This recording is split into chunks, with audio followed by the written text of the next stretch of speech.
concerning the President's fiscal year 2026 budget request. I welcome Secretary Hegseth, Chairman Caine, and Acting Comptroller MacDonnell. As we review the past 5 months, the President and the Department of Defense have much to be proud of. The administration has largely succeeded in refocusing the Pentagon on warfighting. Our recruitment numbers have dramatically improved. That is a very important achievement and one we will continue to celebrate. The U.S. military has played a significant supporting role in the President's wholesale success at our southern border. He has achieved operational control over the situation, a position the vast majority of Americans support. In Operation Rough Rider, the President imposed costs on the Houthis. The operation was well executed by our service members, and it appears to have achieved its stated objectives for now. Similarly, the President has relentlessly struck al-Qaeda and ISIS terrorists. Those strikes have helped to open up space for diplomatic breakthroughs in Syria, and they have prevented significant external attacks that could have emanated from Somalia. Unfortunately, the axis of aggressors is resilient. It is hell-bent on challenging American global leadership. It is clearer than ever that Vladimir Putin is uninterested in President Trump's and President Zelensky's offers for real peace negotiations. The Europeans are heeding the President's call to rearm, but we are in a tenuous period. A precipitate withdrawal of U.S. forces from Europe could undo all that progress. In Asia, the Chinese Communist Party continues its campaign of aggression against its neighbors and still displays open ambitions to retake Taiwan. Secretary Hegseth recently made this crucial point in an important speech in Shangri-La. He said, and I quote, "China seeks to become a hegemonic power in Asia," unquote. He is right. China intends to use military force to achieve Xi Jinping's goals. Meanwhile, in the Middle East, the Ayatollah is hiding as his regime crumbles. He is still refusing to negotiate. In short, this is the most dangerous national security moment since World War II. Unconstrained, aggressive dictators are on the move. And importantly, the character of warfare is rapidly changing. That is a dangerous combination. We cannot have an American-led golden age of peace and prosperity if we fail to navigate these historic security challenges. President Trump is actively working to protect American interests against 4 main adversaries: Xi Jinping and his Chinese Communist Party, Vladimir Putin's militarized Russia, Kim Jong-un's North Korea, and the Ayatollah's religious fanatics, including his web of terrorists. Our Commander-in-Chief deserves a military capable of maintaining deterrence and applying force when necessary to protect U.S. interests, as he has done in Yemen. I regret to say that this fiscal year 2026 budget request will not deliver that military. When Secretary Hegseth testified before this committee in his confirmation hearing, he made the correct point that spending less than 3% of GDP on defense would be, and I quote, "very dangerous," unquote. What we have in front of us is an inadequate budget request with precious little detail and no follow-on data about fiscal years 2027, 2028, or 2029. We must assume, and in fact we have heard, that OMB intends to maintain defense spending at $893 billion across the 4 years of this administration. So even with a one-time $150 billion reconciliation infusion, this would leave us at 2.65% of GDP by 2029, below 3% of GDP and well below the 5% of GDP that we really, really need. Clearly, such a budget plan would allow the military balance to continue, as it has been, to tilt away from the United States and toward Communist China. Communist China has increased its budget by over 7% each year for the past decade. I know the Secretary fought for a stronger fiscal year 2026 discretionary request, but we need to acknowledge that a flat fiscal year 2026 budget is what OMB delivered. I expect we will spend today reviewing the numerous significant holes in this request, gaps that will make it much more difficult for President Trump to equip our service members and for his advisors to develop credible military options. Across the budget, we see significant holes. Shipbuilding, tactical fighters, basic maintenance money, and more, all insufficient. The budget seems to be written as if there are many items in the reconciliation package that simply are not in that bill. This is confusing because the text of the reconciliation bill has been public for quite some time. Chairman Rogers of the House and I worked closely with the executive branch and members of this committee on the contents of the package. This budget threatens to undermine the good work we have done together on that bill and leads me to question whether some officials in the administration plan to ignore congressional intent. I believe ignoring congressional intent would be a wrong-headed decision for the United States of America.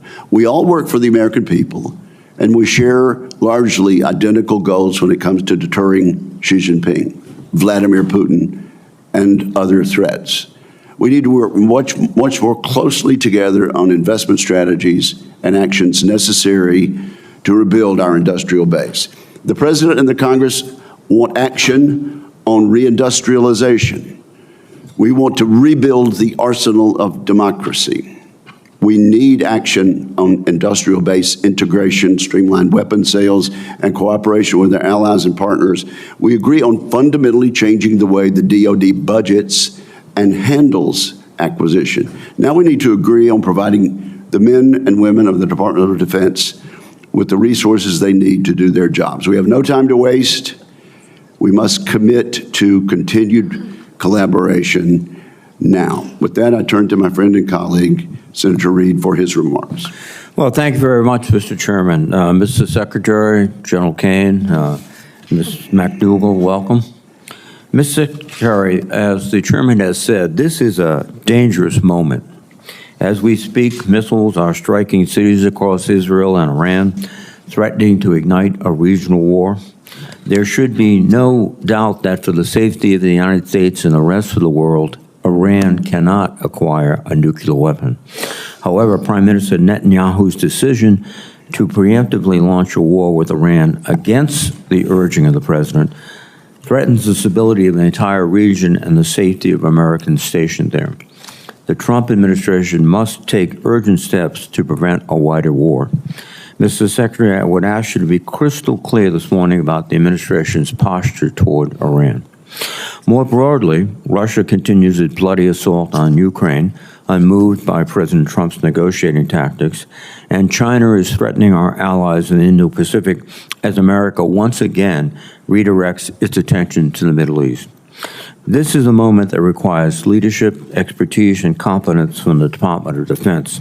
And Mr. Secretary, I am concerned, frankly, that these qualities have been eroded under your leadership. In your opening statement, you write, quote, "At the Department of Defense, we are sweeping away distractions to focus on our core mission of warfighting," close quote. I'm a bit skeptical. Since you were sworn in, much of the Pentagon has been in disarray. You have purged thousands of defense experts, gutted oversight offices, and surrounded yourself with hand-picked loyalists. You have fired a number of our most accomplished generals and admirals with no explanation, no replacement. Your chief of staff, several top policy advisors, and chief spokesmen have all either resigned or been fired. This is a legitimate problem for our national defense. Much of the Pentagon seems to have been paralyzed by infighting and stripped of expert staff at a time when we need stability and professionalism. Mr. Secretary, You must address this so the rest of the department can be laser-focused on their missions. I'm also concerned about your forays into diplomacy. The Secretary must be a capable statesman, especially in this dangerous global environment. During your first official trip to Europe, you made unfortunate mistakes, including by accidentally conceding America's negotiating leverage to Russia when you announced, quote, we must start by recognizing that returning to Ukraine's 2014 borders is an unrealistic objective, and, quote, the United States does not believe that NATO membership for Ukraine is a realistic outcome of a negotiated settlement. The State Department walked back your comments, but I worry that they cost us lasting credibility during peace negotiations and with our European allies. And, Mr. Secretary, I hope you've learned from these episodes. The key to our long-run success against China, Russia, and Iran and others depend on our ability to equip our forces with the ships, aircraft, and weapons needed to effectively deter them or, if necessary, defeat them. Mr. Secretary, you have said that readiness is your top priority, but I'm concerned by a number of actions you have taken that seem to distract from readiness. For example, you're in the process of firing 8% of the defense workforce, or 75,000 employees, and you recently gutted the Office of the Director of Operational Tests and Evaluation, which is responsible for testing new weapons and platforms for warfighters. You have argued that these cuts were needed to eliminate wasteful spending, but you have simultaneously pledged hundreds of millions of dollars to convert a second-hand Qatari jet to be Air Force One. These decisions do not seem to align with readiness. Similarly, over the past 2 weeks, you have ordered 4,700 National Guard troops and Marines into Los Angeles against the will of the governor and mayor. These forces are in addition to the 13,000 troops you have deployed to the southern border, and separate from the 20,000 National Guard troops requested by DHS to help ICE conduct, quote, interior immigration efforts. As a consequence, military units have to cancel their national training center rotations and waste invaluable hours and resources performing DHS activities unrelated to their warfighting missions. I cannot imagine a faster way to erode military readiness and distract from our ability to deter China, Russia, and Iran. You also claim that merit is the only measure of performance under your leadership. That is a worthy principle. However, you refuse to explain you fired many of our most senior military officers, including the Chief of Naval Operations and the Commander of Cyber Command. All of these positions remain unfilled, which weakens our military. As importantly, these officers were fired without any justification, indeed without considering merit, which creates the worst possible outcome for a military force. Fear throughout the ranks that one should not speak up, should not refuse an illegal order, and should not call out abuse nor question decisions. I fear that last week's disturbing display of partisanship at President Trump's event at Fort Bragg is an example of this. Mr. Secretary, I hope you understand the grave risks of politicizing the military and that you will commit to preventing it. Finally, you have pledged to be transparent as Secretary of Defense. Yet, to date, you have not held a single press conference at the Pentagon. Instead, you have evicted news outlets from the building, overwhelmingly restricted press access, and searched for leaks within your own staff, even threatening general officers with polygraph tests. This is not transparency, and it is a disservice to the American people who deserve to know what their military is doing. Ultimately, Mr. Secretary, this is a dangerous moment, and you must better demonstrate leadership, expertise, and competence atop the Pentagon. You are the 9th Secretary of Defense I have overseen as a member of this committee. In fact, this is the 26th time I have questioned the Secretary of Defense during their annual posture hearing. I have disagreed with each and every one of them on issues of policy and strategy, some more frequently than others, but I've always been able to work with them openly and earnestly because we shared a common agreement that our national defense supersedes partisanship. It's disappointing so far that we have not been able to establish such a relationship with this committee and with your department. Your candid and honest testimony today can go a long way toward making that possible, and I hope we can make that progress. Thank you, Mr. Chairman. Thank you, Senator Reid. At this point, we'll ask our witnesses to summarize their testimony in 5 minutes or shorter. And we begin with Secretary Hegseth. Sir, welcome to the committee. Well, thank you, Mr. Chairman. Ranking Member Reid, distinguished members of the committee, we appreciate the opportunity to testify in full support of President Trump's proposed fiscal year 26 budget for the Department of Defense. I'm honored to testify alongside General Dan Caine, Chairman of the Joint Chiefs, and Bryn McDonnell, who's performing the duties of DoD's comptroller and Chief Financial Officer. We are also very proud to represent our warriors and their families. And today, as they do every day, they're keeping our country safe. They're defending our homeland. They're standing up to communist China. They're working hand in glove with our allies and partners. They are achieving peace through strength. I'd like to start by thanking this committee and Congress for your bipartisan leadership to give our troops a big pay raise in 2025. That includes an additional 10% raise for our junior enlisted service members E1 to E4. Thank you for supporting our initiatives that improve quality of life for our warriors and their families. Things that include making historic investments. This budget makes historic investments in living conditions, in barracks, in base housing. This budget reforms the PCS process to reduce the cost and stress of moves for families. We've already seen changes there. And we improve the quality of care provided by our defense healthcare system. The best part of my job is meeting and interacting with troops and their families. We hear their concerns. We know what it's like to face these challenges. I've been there recently. Each of these initiatives responds to feedback that we've gotten from the force. We are listening, and we are always looking for ways to improve quality of life for those who serve. Under President Trump's leadership, this budget puts America first and gives our warriors what they need.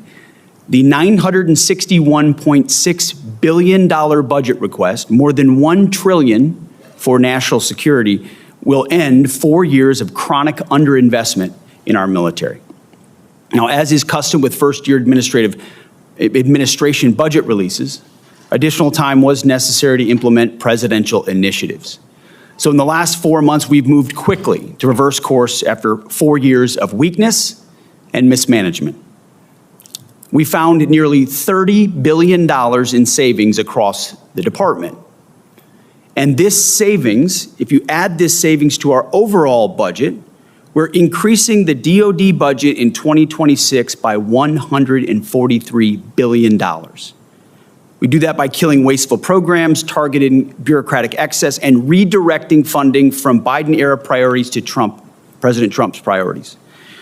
We're working with the Department of Homeland Security to increase border security, to reduce China's malign influence in the Western Hemisphere, to defend freedom of navigation in the Red Sea.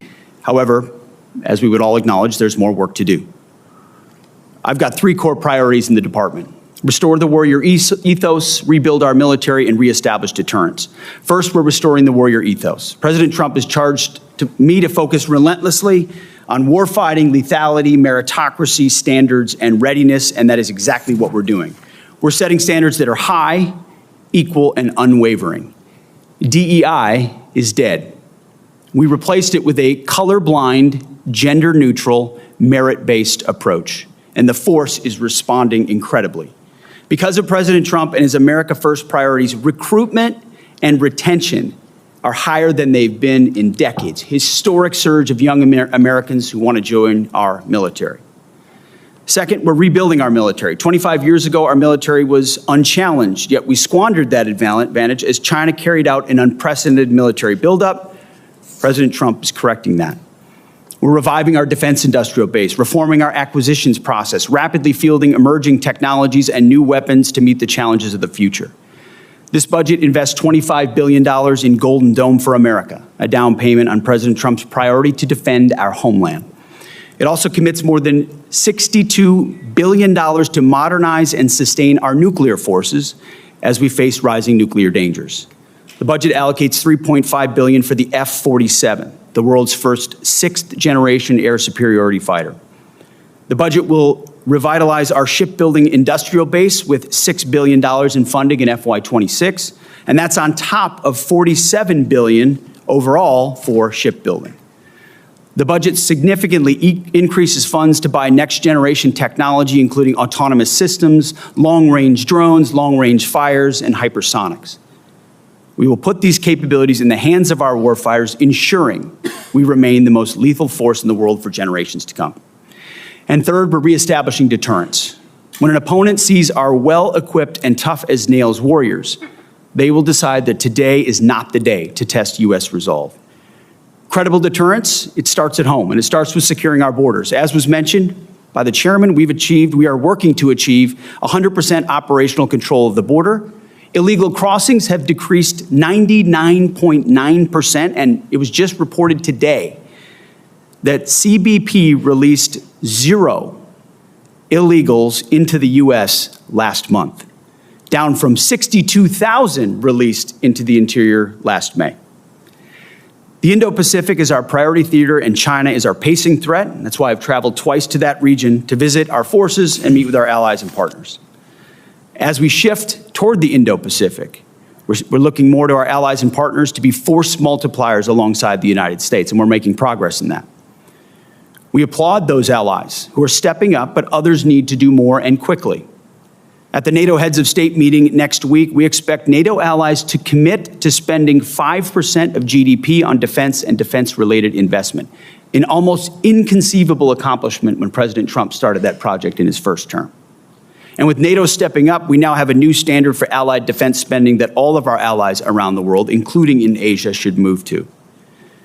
As the President has rightly pointed out, it's only fair that our allies and partners do their part. We cannot want their security more than they do. The Department of Defense is executing a common sense agenda to achieve peace through strength. We know the threats we face are serious, and so our investments are as well. And that's what this budget does. It matches capabilities to threats. We long for peace, so we prepare for war. We must overcome decades of neglect and decline. We must fortify our position as the world's most lethal fighting force, and we have to act fast because our opponents are. This committee is our critical partner. We appreciate your leadership and oversight, which is essential. And I look forward to accomplishing these goals to achieve peace through strength, support our warriors, protect our citizens and our taxpayers together with you. May God grant us the wisdom to see what is right and the courage to do it. Thank you. Thank you, Mr. Secretary. General Caine, do you wish to summarize your testimony? Yes, sir. You are Good morning. recognized for 5 minutes, sir. Thank you, sir. I'll try to hit that target. Chairman Wicker, Ranking Member Reed, members of the committee, thank you for being here. I'm honored to join Secretary Hegseth and Ms. Bryn MacDonnell to appear before you today to testify on the President's fiscal year 26 budget. Today's hearing reflects our shared commitment to maximize efficiency, accountability of our taxpayers' dollars, and ensuring every expenditure increases the lethality and survivability of your joint force, providing our warfighters with the advanced capabilities and cutting-edge technology required to dominate our adversaries. I have deep gratitude for everyone in this room and our shared commitment to help deliver the capability and capacity that the joint force needs. That goes to our civilians and their families as we work to deliver peace through overwhelming strength. And I want to echo the Secretary's comments regarding our brave men and women serving abroad today. It's my responsibility as chairman to understand, advise, and integrate our joint force to confront and manage the risks worldwide. This demands a comprehensive understanding of every domain, across every service, and across every region, across all time horizons. It also requires making and advocating for difficult decisions that prioritize the finite taxpayer resources that we have in order to ensure the greatest impact and capability for our warfighters. The President's budget enables the joint force to defend our great nation from adversaries seeking to do us harm. And we're relentless in the pursuit of innovation and technologies that allows us to hopefully deter, but if need be, win on battlefields of the future. This budget empowers the joint force to get after the Secretary's 3 pillars: restoring the warrior ethos, rebuilding our military, and reestablishing deterrence, and ensures that the joint force is properly armed, globally integrated, and ready to go. The President's budget invests in our warfighting capabilities to win, as I said, on the battlefields of the future. We must be properly armed with the right capabilities, lethal, modern, reliable, survivable, and at scale in order to win. Victory requires people and platforms that overmatch the enemy's systems and work under the harshest conditions to ensure our decisive edge. This budget gives the necessary tools to reinvigorate our national and defense industrial base. Our nation is full of incredible talent, and we need to unlock every bit of it. This budget also helps us become more globally integrated, which is one of my main jobs. We are in the Joint Force relationship entrepreneurs, working together with the military, but also with our allies and partners, the interagency, and industry to make sure that we're connected before crisis or conflict. And this budget helps us to integrate that combat capability as our commanders and leaders consider actions and activities, not at the point that we're in a crisis somewhere. Finally, the President's budget reflects our mandate to stay ready, always on the account, anticipating the next fight and making sure that everyone is ready to go. But the most important component is our people. The budget makes meaningful investments in our service members and their families, improving quality of life for housing, medical care, and the ever-important moving process. As our most precious asset, we have to deliver for our people. I want to highlight one of them today. Sitting behind me is Colonel Matt Jamont. Many folks know Matt up on the Hill today. It's probably his last hearing in uniform, which after 31 years, he graduates from service later this year. He's been like a pterodactyl for the Joint Force, always delivering and advocating for it. Pterodactyls are very, very old. Yes, sir, I know. You'll note his... Would you raise your hand, Colonel? Yes, sir. Thank you. Thank you for your service. It's an honor every day to serve alongside some of the extraordinary warriors and civilian teammates that our nation has to offer. I assure this committee that the Joint Force remains committed and capable, and we're grateful for your continued support. I want to also highlight the leaders that will come before this committee in the coming days, which will be carefully considered by each of you for the general and flag officer assignments. They are all extraordinary. I am mindful and grateful for those that are currently deployed right now. They are on my mind and in my heart, and I know the secretaries as well. And I continue to hold a special remembrance for our fallen and the families of our fallen who show us what right looks like. Thank you for your time, and with that, I look forward to your questions.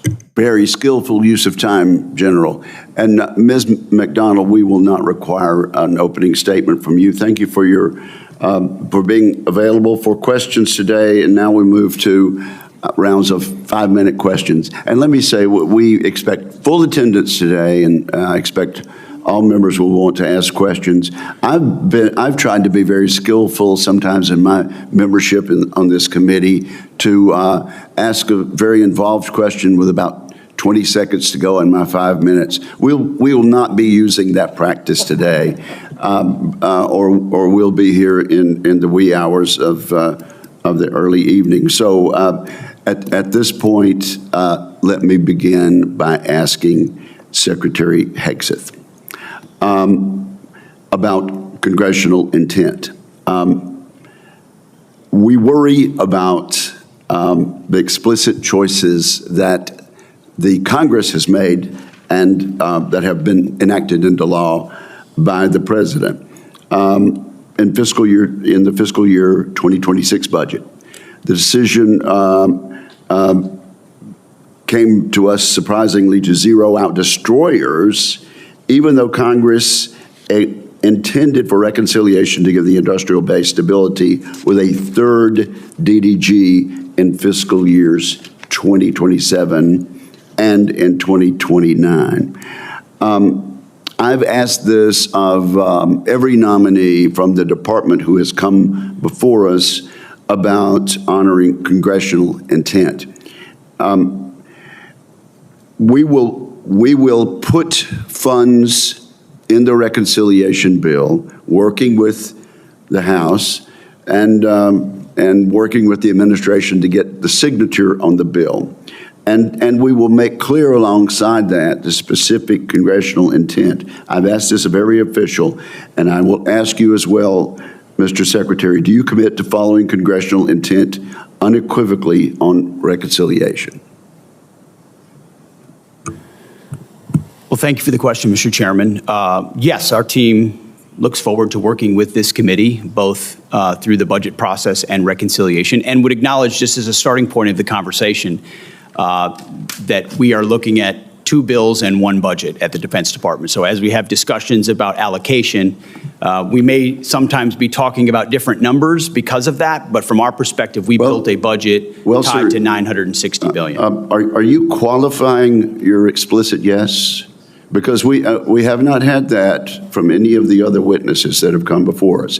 If our congressional intent, alongside the numbers in reconciliation, is explicitly expressed, do you commit to following congressional intent unequivocally in reconciliation?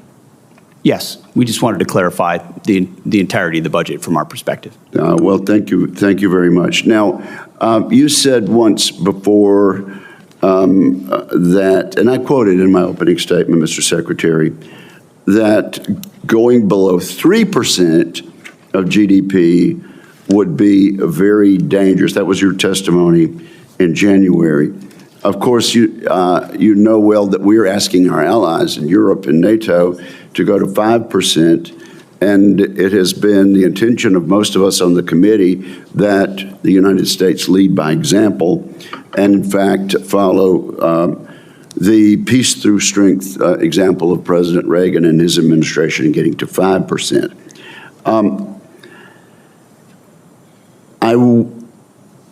I understand that if you put reconciliation and the budget requests together for this year, it exceeds 3%. But if we go back to that same baseline for the next 3 years after that, we'll be under 3%. We intend to fix that. But do you still agree that going below 3% would be a, quote, very dangerous, unquote, choice? Yes, sir, and so does the President of the United States, which is why this budget increases from FY25 13%, puts us at 3.5% of GDP on defense, and we feel like is a generational increase in defense capabilities. And when you add that alongside the $30 billion we've already found in savings and repurposed, that's where I get to the $143 billion in additional spending in defense, which we think is substantial. And you agree then, Mr. Secretary, that in future years, it would be very dangerous to go below that 3%? As I said in my remarks, we're going to match our budget to threats. And so, yes, in the future, we anticipate threats like we have today. And so I would anticipate a robust budget in the future. Yes. Would you please be kind enough to answer my question? Would going below 3% in future fiscal years be, quote, very dangerous, unquote, as you said in your statement in January? Yes, sir, and I believe the President of the United States definitely feels the same way. Thank you, sir. Senator Reid. Thank you very much. And I yield back 5 seconds. I'll take those 5 seconds. Oh, no, sir. No, that's not the way it works. First, let me apologize to Miss MacDonald, who I said was Miss McDougall. You're Irish, right? My husband is, yes, sir. Well, that's good enough. Thank you. You were Scotch for a few minutes. But I apologize, ma'am. And, Mr. Secretary, you have fired a number of general and flag officers, and you clearly have the authority to do that, but there was no cause given. And it's also deeply concerning it's taking a long time to appoint successors. I understand that today you announced that the nominee for CNO will be Admiral Darrell Caudle. Is that right? Yes, sir. Well, we still have many of these positions open, including the U.S. Cyber Command, which is absolutely critical. Do you believe that these lack of nominated leaders are affecting our warfighting abilities? Mr. Sir, I believe we all serve at the pleasure of the president. And in every single position, we're looking for the right man or woman to fill that role, to execute on behalf of the missions of this department. And we're doing it expeditiously in every case. Again, do you have any anticipation of when we'll receive the nominee for Cyber Command? Sir, as I mentioned before, we have a very capable deputy at Cyber Command who has taken the helm. So it's not as if it's without leadership, very much so. But we are, as recently as yesterday, had a high-level discussion of exactly what that will be. Mr. Secretary, in your opening statement, you stated, at the Department of Defense, we are sweeping away distraction to focus on our core mission of warfighting. However, since your confirmation, your office has been consumed by high turnover and disarray. At least 3 senior aides were fired and subsequently investigated for leaks, alleged leaks to the press. Your first chief of staff has since left his position, and to the best of my knowledge, that position is vacant. The Inspector General is reviewing your use of Signal app to send sensitive information pertaining to military operations in Yemen, not only to senior government officials, but to your wife, your brother, and your personal lawyer. Finally, according to press reports, you have threatened a polygraph test against senior members of the military. As I said in my opening statement, this is a dangerous world. You know that. And this turmoil in your own office is not contributing, I think, to the clarity and thoughtfulness and decisiveness necessary.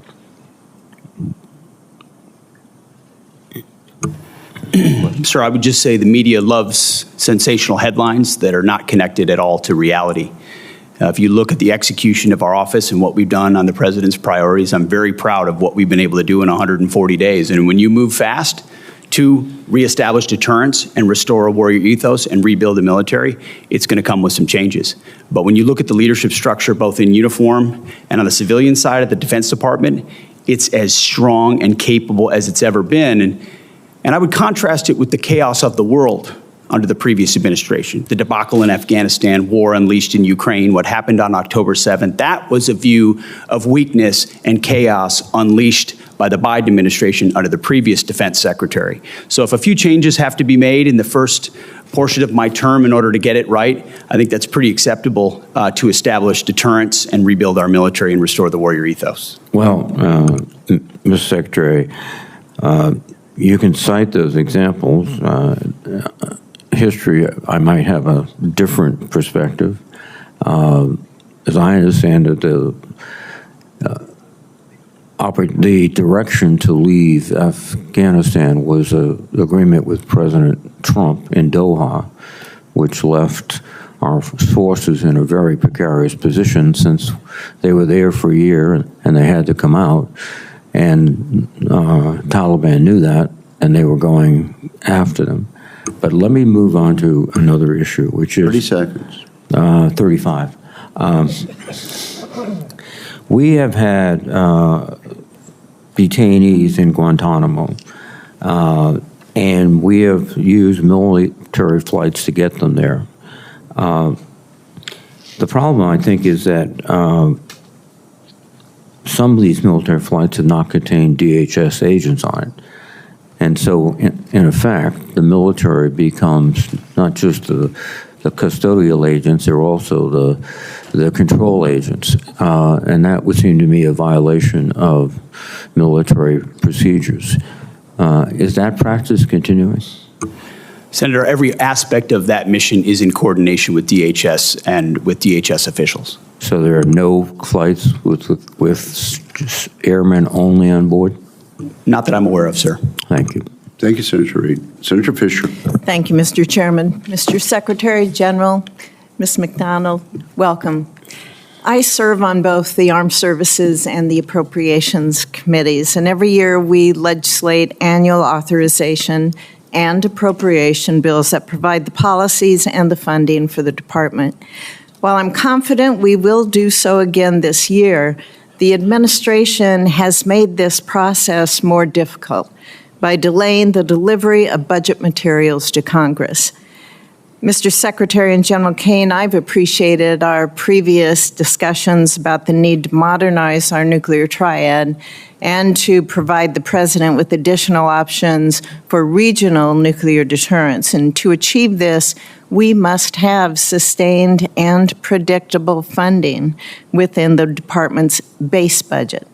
I'm concerned that the department's fiscal year 26 request relies too heavily on reconciliation for some of our nuclear programs. For example, the reconciliation text includes funding for Sentinel.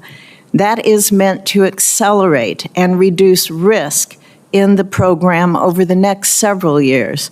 It is not meant to fill a self-imposed gap in funding in a single fiscal year created by short-changing ICBMs in the base budget.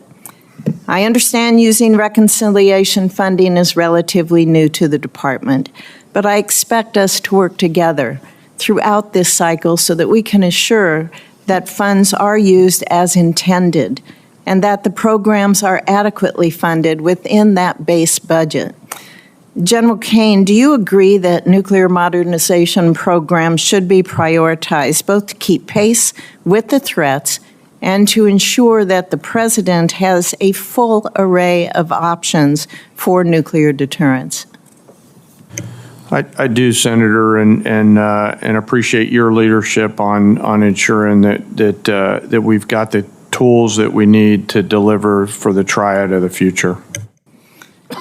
Secretary Hegseth, although progress has been made the last several years, I continue to be concerned about the ability of our defense industrial base to produce munitions at an adequate scale to support our warfighters in these modern conflicts that we have.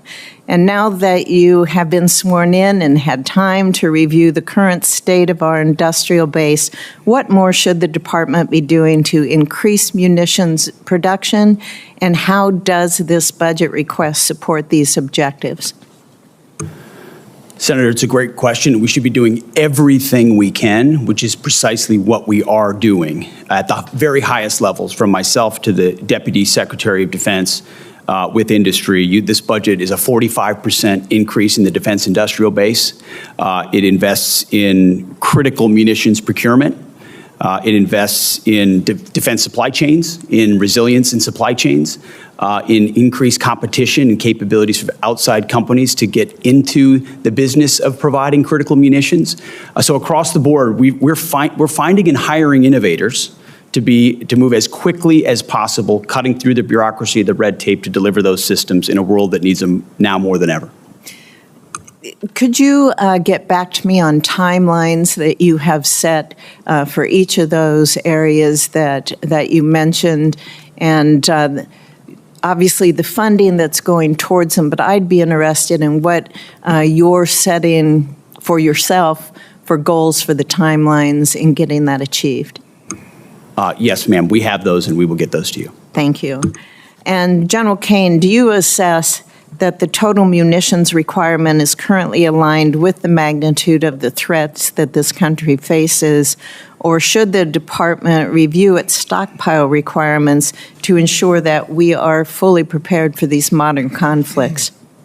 Senator, we're always looking at the lessons learned of past conflicts to include the most recent ones around the world and taking those and applying those to what the future of war might look like. So we're always evolving and considering what the mix of munitions that we need for the joint force in order to deliver overwhelming strength. And I would be remiss if I didn't bring up spectrum.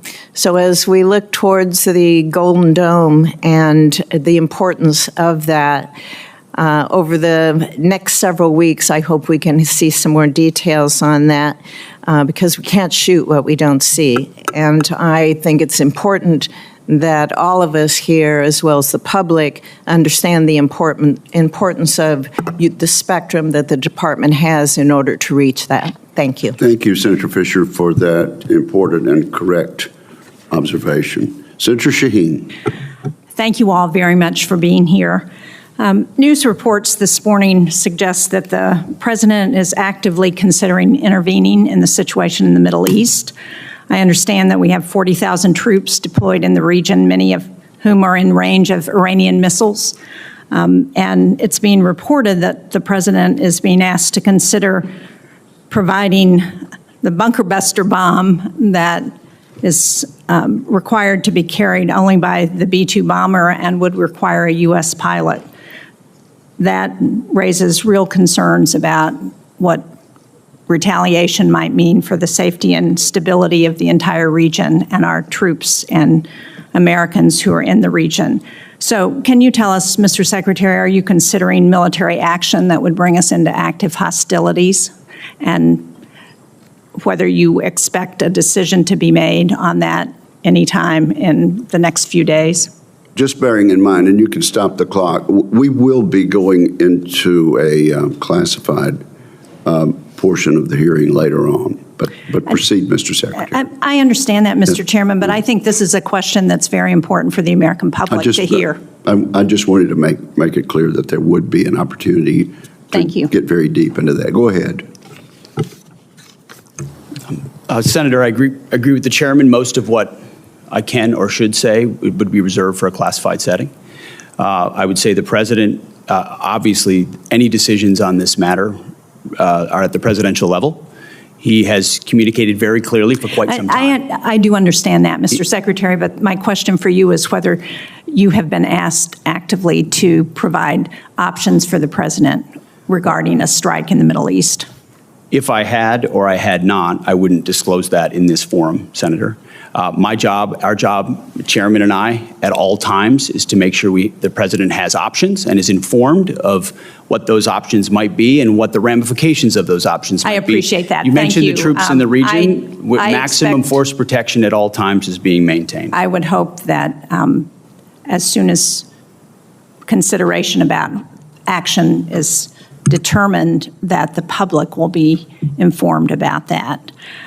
6 of us on this committee just returned from the largest air show in the world. At that, it was very impressive to see the innovation and technology from our industry on aerospace. And one of the concerns that I heard from many of the companies that I talked to was about the potential to partner with our allies and partners for innovation, for co-production. And one concern I heard was about the proposed review of the AUKUS agreement. That's after the Australian government has already contributed $500 million to our submarine industrial base, and American and UK shipbuilders have made capital investments to support the increased demand. So do you disagree with the position that President Trump has taken about AUKUS, that we should move forward? And what is the review expected to produce? Well, Senator, I think reviews are always prudent. But those reviews actually come after conversations I've had with the Minister of Defense, Healy, in the UK, and Marles in Australia. Long personal conversations about the status of this arrangement, both aspects of it. So we are reviewing it because that's what the Defense Department ought to do, to make sure it fits the priorities of the president, and that our defense and shipbuilding industrial base can ensure that we're clear on all sides of that, on either pillar.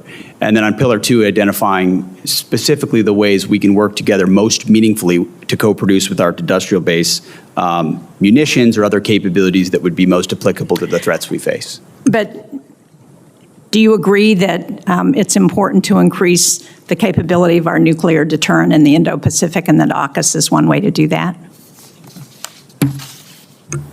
I do, and working through AUKUS as a possible avenue for that is a good thing. Last week, Mr. Secretary, during the SAC-D appropriations hearing, you reaffirmed the need for an exemption for the Portsmouth Naval Shipyard to your hiring freeze. Senator Collins asked you a very relevant question on that, and since Senator King and I share that shipyard, I'd like to ask you again, because we have not yet heard anything from you or from the Office of Personnel Management about how they're responding to this. DOD has told us that the Office of Personnel Management needs to review every single new hire one by one at a time when we need 550 people every year just to keep up with the Navy's demand for maintenance and on its nuclear submarines. So will you commit to talking to OPM on this issue? Thank you. Yes. Thank you, Senator Shaheen. Senator Cotton. Welcome, everyone. Thank you for your testimony and, more importantly, your service. Secretary Hegseth, the president at a press gaggle just now at the White House said of strikes against Iran, to Senator Shaheen's question, I may do it, I may not do it. I mean, nobody knows what I'm going to do. You had referred to these questions as a presidential level decision, is that right? And I think that's always true. Advisors advise and presidents decide. But it's your job to have contingency plans for everything that the president may or may not decide. Is that correct? That is correct. And no one should be surprised or scandalized that the Pentagon has lots and lots of contingency plans. Senator, our job is to have contingency plans. It's like in Armageddon, Billy Bob Thornton's character Truman, speaking of NASA, could have been speaking of the Pentagon. You're geniuses. You're just thinking stuff up, and you got people in another room backing them up. Is that right? We plan. Thank you. And although it's true in every part of the government, it's probably no more true in your department that it's a presidential level decision. This is the president's core constitutional responsibilities as the commander-in-chief. I mean, it's important what he does with labor and HUD and the rest, but as the commander-in-chief, it's the most important role he has, and therefore you're the department where you take the most direct guidance from the president. Everyone in the department has to support the president's decisions once those decisions are made, correct? Correct, Senator. As I've said, there's only one person that was elected president of the United States. Yeah. And the American people elected him to make these decisions on their behalf. And if and when those decisions are made, the department is prepared to execute. And I know that you welcome and have robust policy debates in the department, and no doubt you have very differing views on many questions, whether it's what to do with Iran or what kind of aircraft or ships we need to build or what the quality of commissaries are on our bases, and that's welcome. You need that kind of robust debate to make the right recommendations. But once the president's decision has been made on any question, that's final, right? That's your standard? The president welcomes, I've watched it in real time, views on all issues from all aspects. But yes, once those have been represented, intelligence is represented, options represented, upsides, downsides, threats, of course, when the president makes a call as the commander-in-chief, we will execute. Well, thank you, because I know there was some controversy earlier this year inside the department, and not everyone seemed to be on the same page that you and the president are after presidential decisions had been made, and you had to make some tough decisions there. And I commend you for those decisions. I think you did the right thing. You have to make sure that everyone stays on the same page and everyone supports presidential decisions. One decision I also want to call out, since we haven't spoken about it here, and I'm not sure we will, and I want to commend you for as well and commend your team, is the redesignation of base names for Army bases. In the summer of 2020, as a Jacobin fever swept the country during the BLM riots, it was decided to rename several Army bases. To be honest with you, I think most soldiers serving those bases didn't even know who they were named after. They just had fond recollections for decades of their time at Fort Benning or Fort Bragg or other places. And I think now you've completed the effort to redesignate those names, those bases, to the names that so many generations of soldiers served at for new American heroes. Is that right? Yes, all of the previous names for the U.S. Army installations have been returned. Well, thank you. I think that was an inspired approach. It complies with the law. It teaches a new generation of soldiers about those who went before them, and I hope the matter is settled. I especially want to commend you for Fort Gordon, named after Gary Gordon, one of two Delta operators along with Randy Shugart, who willingly laid down their life in the Battle of Mogadishu to protect their buddies, not even in the battle at the time, and against commanders' repeated wishes until they pestered the commanders, finally to let them get on the ground and protect those soldiers on the ground and lay down their life. I think that was an inspired choice. One final question. You'd said that everything needs to be on the table to address our munitions crisis. We all agree on this committee. We all have been working hard for many years on that. Private industry is very important, but you have your own organic industrial base. Ammunition plants, arsenals, depots, that's included in everything, right? That we need to look at every possible source to address every potential choke point in our munition supply chain. Every possible source. Thank you. General Caine, you agree with that, I presume, that our organic industrial base, especially the arsenals and ammunition plants and depots, are a solution to this problem, not a part of the problem or a relic of the past? I do, sir, and I'm aware of your letter to the Army on that matter, which I know they're looking at. Okay, thank you. Thank you. Thank you very much, Senator Cotton. Senator Gillibrand. Secretary Hegseth, this committee has had many hearings about the future of warfare and making sure that we have the complement of warfighters that we need to win any future wars and not focus on how we could have done better in the previous war. One of the areas where I have deep concern is cyber defense in this country. I'm concerned about cyber warfare. I'm concerned about cyber terrorism. I'm also concerned about the deployment of UAS, as we've seen being extremely powerful in the war in Ukraine. We've seen what Iran has done. So I'm concerned about our posture with regard to UAS and a defensive posture with regard to UAS attacks. I am very concerned about what happened over many of our military sites. Drone configurations hovering for weeks without response. No authorities to be able to track where those drones came from by the DoD to assess, are they Iranian, are they Chinese, are they Russian, are they on spy missions, what is their purpose? Inadequate authorities, inadequate defenses, inadequate technology. The Langley incursion is incomprehensible. On top of that, I'm very concerned that we are not investing in our cyber professionals, that we don't have enough cyber offense, enough cyber defense. We have currently 30,000 open cyber positions within the DoD. So I'd like to hear from you, what's your plan to have cyber defense and cyber warriors at the appropriate complement?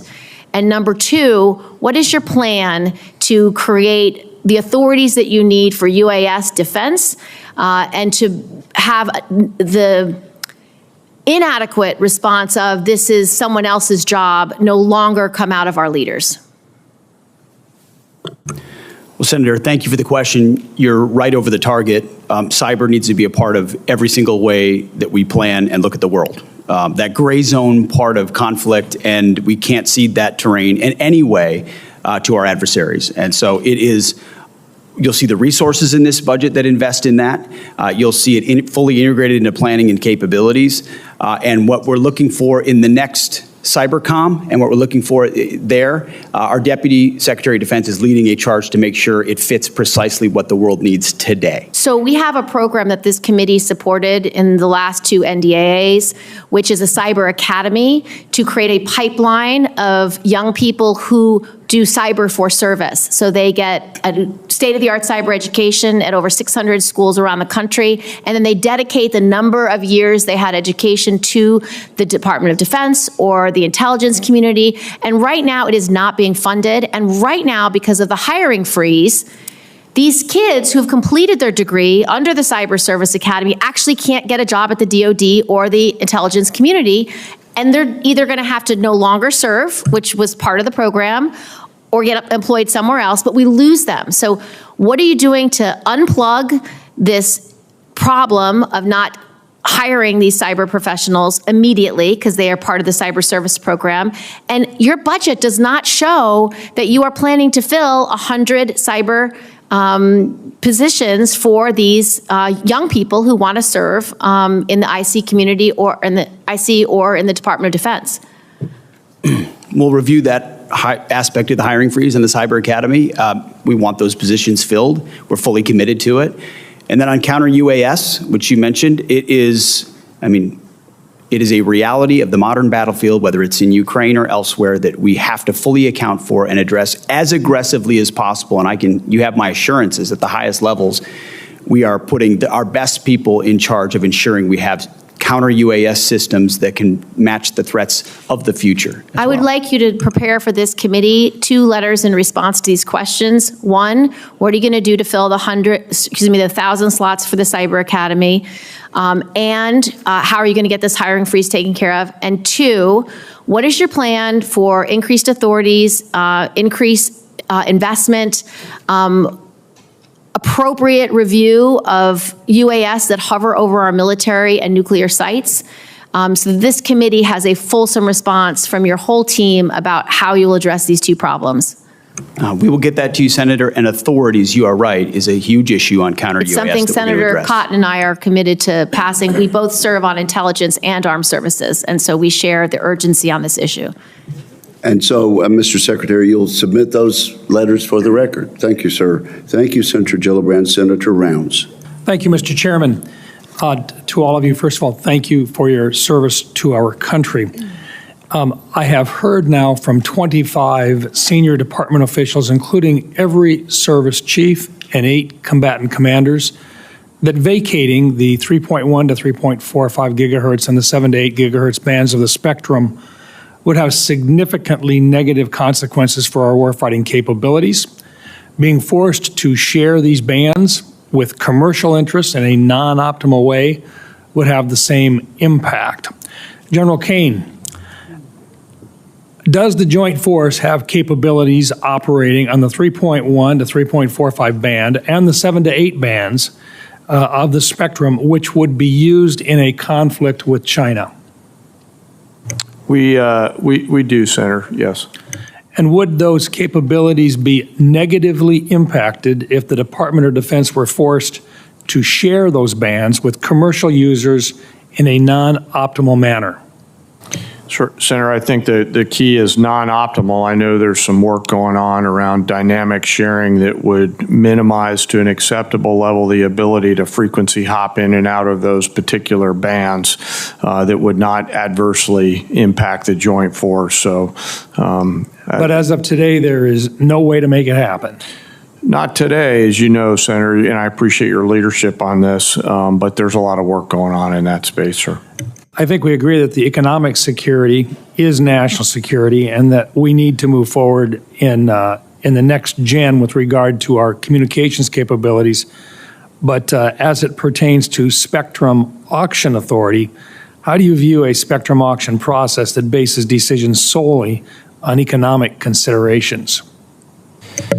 Well, as you said, Senator, economic security is national security. You know, those are policy decisions. My job as the chairman is to provide the military advice to our policymakers and let them make that decision. And this firmly sits in that policy space. And so rather than put myself sideways out of my swim lane, I'll leave it to them to decide. But in your professional military opinion, the areas between 3.1 to 3.45 and the 7 to 8 band are critical to our national defense.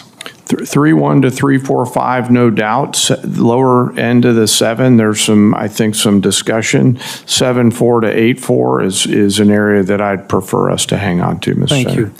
And Secretary Hegseth, I know that you've told me that you would be willing to go to the mat to protect these critical capabilities. I think that is critical. In fact, these bands are essential to building Golden Dome, which will require even more radars and military communications infrastructure than we currently have, particularly around population centers and defense sites, as we see in Israel today. Would you agree with that today, sir? Yes, Senator, I concur with the chairman's characterization, and I would just say at no time in conversations around spectrum has DOD's equity never been, it's always been fully represented in those conversations to ensure we protect what we need to protect. Thank you. General Caine, what is your assessment of the operational and strategic benefits of maintaining the dual hat leadership arrangement between U.S. Cyber Command and National Security Agency, the NSA, particularly in terms of intelligence integration, speed of action, and mission success in contested environments? Senator, I can argue both sides of that one, and mindful that that's a policy discussion. I think that either will go on soon or has been going on, and I'd prefer to leave that to the policymakers. I think the key is both organizations are critically important, and whether it's a single commander or two leaders that collaborate with no distance between them, we achieve the same end state. Would it be fair to say that the dual hat prevents stovepipes in the cyber domain today?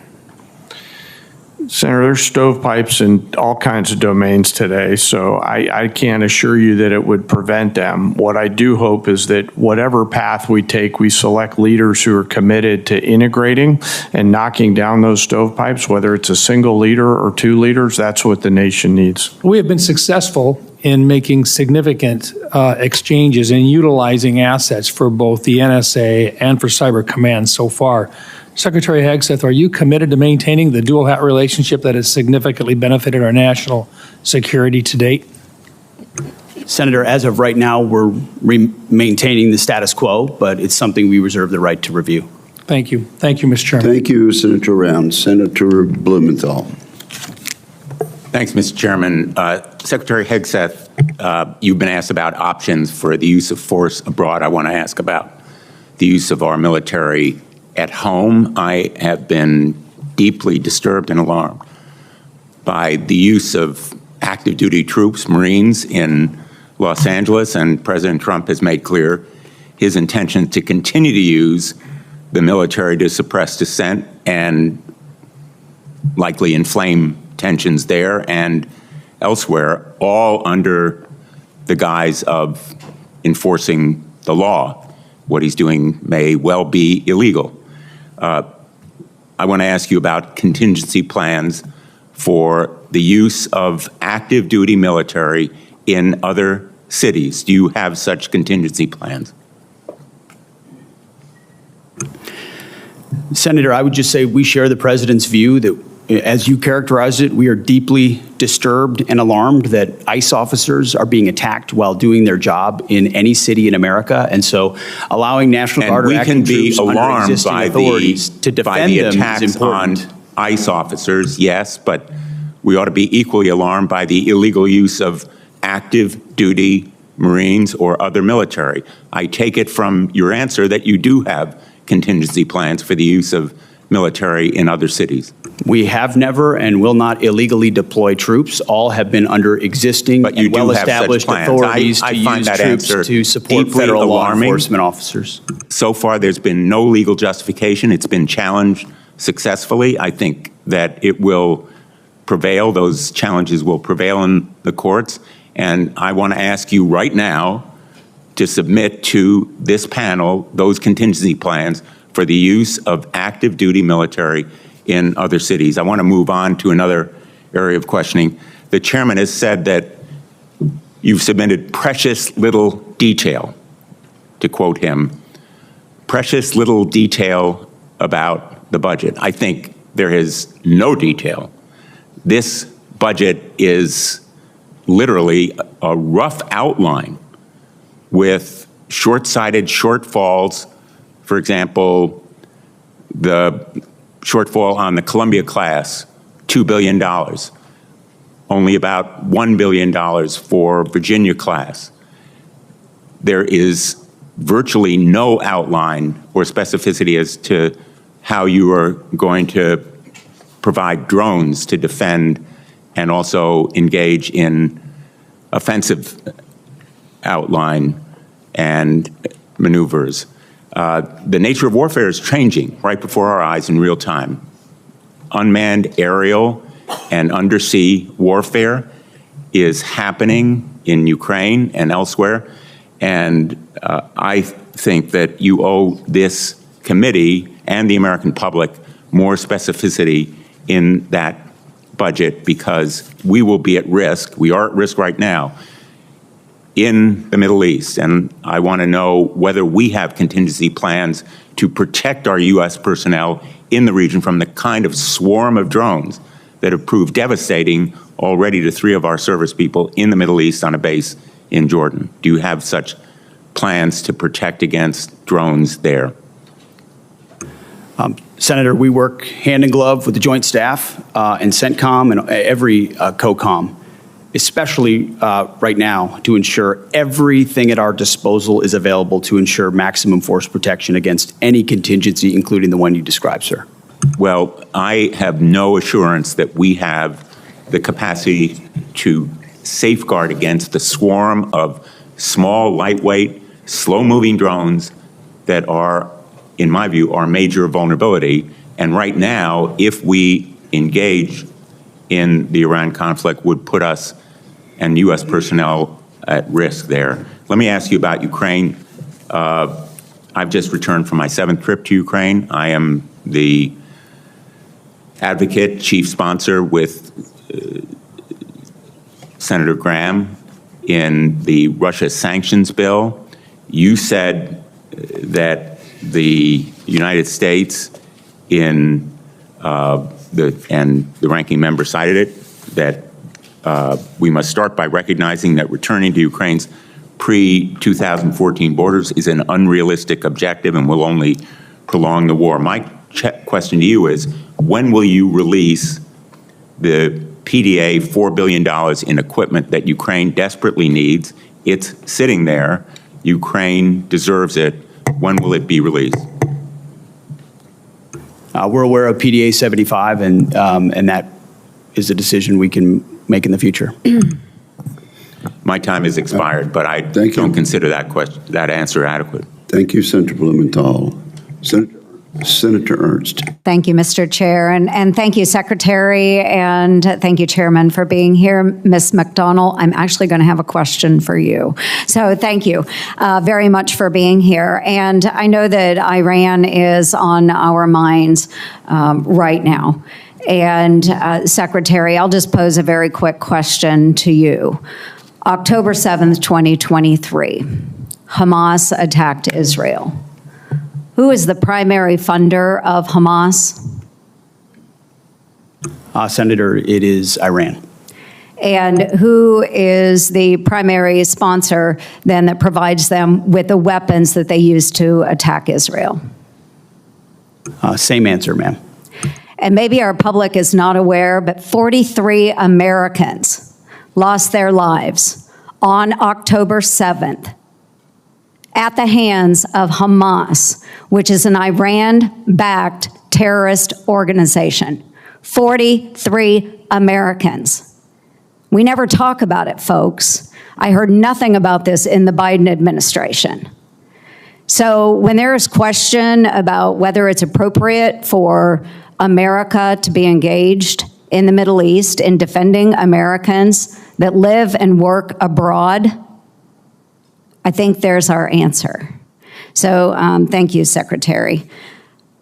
I'll start with the Secretary, then I'll come to you, Ms. MacDonnell. Secretary Hegseth, I do want to thank you because we've had many discussions about this. You have appointed Steve Erickson as the Executive Director of Force Resiliency, and he will oversee the department's Sexual Assault Prevention and Response Office, what we know as SAPRO. And he will directly report to you on the issue of sexual assault within our military. And you've been very responsive on this issue, and I commend you for that. And I have already received my first briefing by Mr. Erickson. So to continue building on this progress, I'm going to hold quarterly meetings with the SAPRO, and we want to make sure that we continue the momentum that we are seeing within the department on that. And Secretary Hegseth, from your vantage point, what positive trends are you seeing out of SAPRO?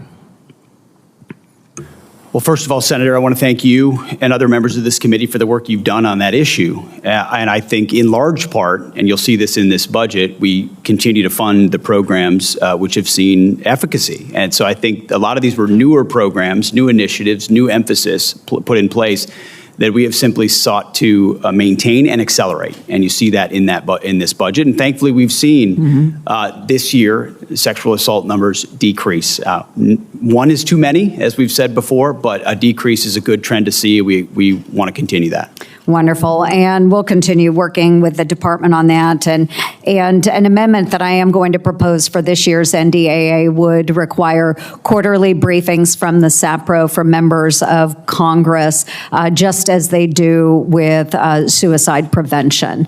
So we'll continue working on that. I also would love to touch upon a number of other issues I've worked as far when it comes to fiscal sanity within the department. I can submit those for the record because I do want to give Ms. MacDonnell an opportunity. Let's talk about an audit. I love working with the comptrollers out there, but GAO released a report warning that the Department of Defense is unlikely to achieve a clean audit by 2028, citing longstanding financial management weaknesses. And it's my understanding that a key issue in the department's continued reliance on outdated business and feeder systems that lack internal controls continues to contribute to that. So to help address that, in the reconciliation package, we have $350 million that will be dedicated and directed toward improving audit outcomes across the department. So Ms. MacDonnell, all to you.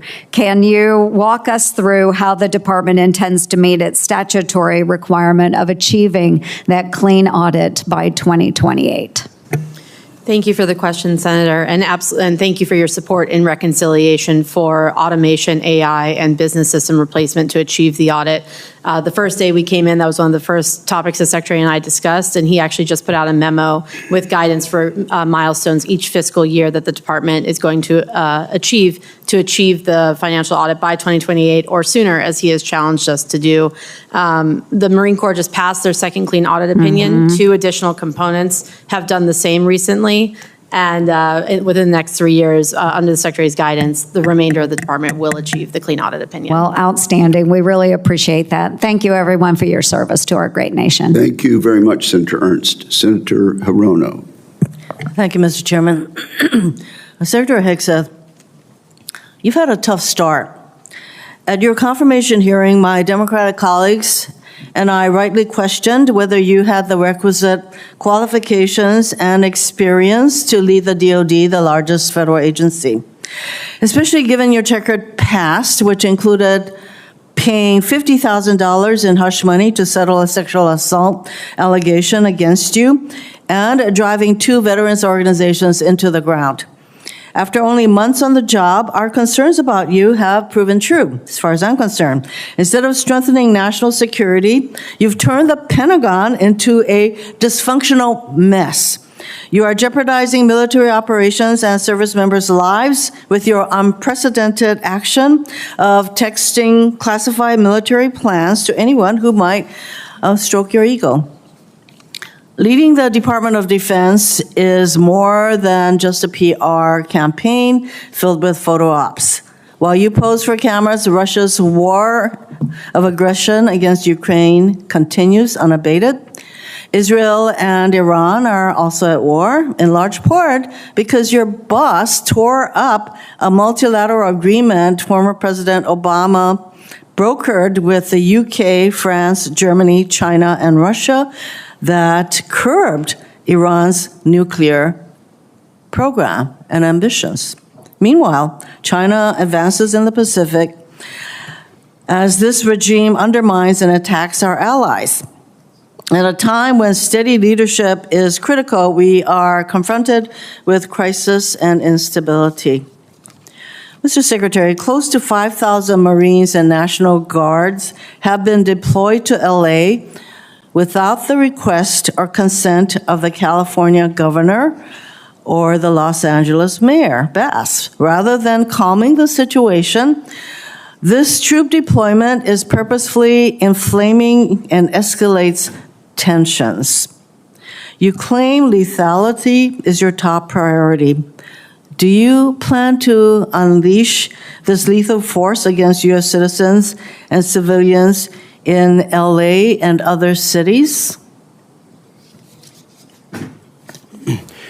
Well, Senator, I would reject most of the characterization of that statement, including lethality against U.S. cities, when all of those National Guardsmen and Marines have conducted themselves with the utmost of professionalism, defending our federal agents, Americans, Well, who we deserve to be able to do their job have to a deport different illegal view. immigrants after the previous administration allowed Reclaiming my 21 time. million I am illegals not to here to cross our listen border. to rhetorical responses. I would like to have a professional response that I would expect from somebody who is the Secretary of Defense. Millions of people peacefully demonstrated this weekend against the president acting like a king. Given this regime's dangerous policy of mobilizing troops inside the U.S., the politicizing of the military is a legitimate concern.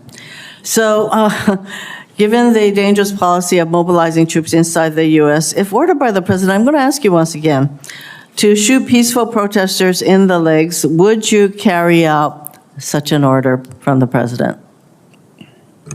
Senator, as I've said before, of course, I reject the premise of your question and the characterization that I would be given or are given unlawful orders. It's all meant to attempt to smear the commander-in-chief, and I won't fall for it. Considering that the president in his first term actually ordered such a thing, it is not a premise that you can reject. He can order, do the same thing. So you're, again, I think you would just follow what the president wants you to do. Let's face it, it is not normal to call up our troops in this way, and there is active litigation against this deployment. Will you follow a court's order regarding whether or not this deployment is legal?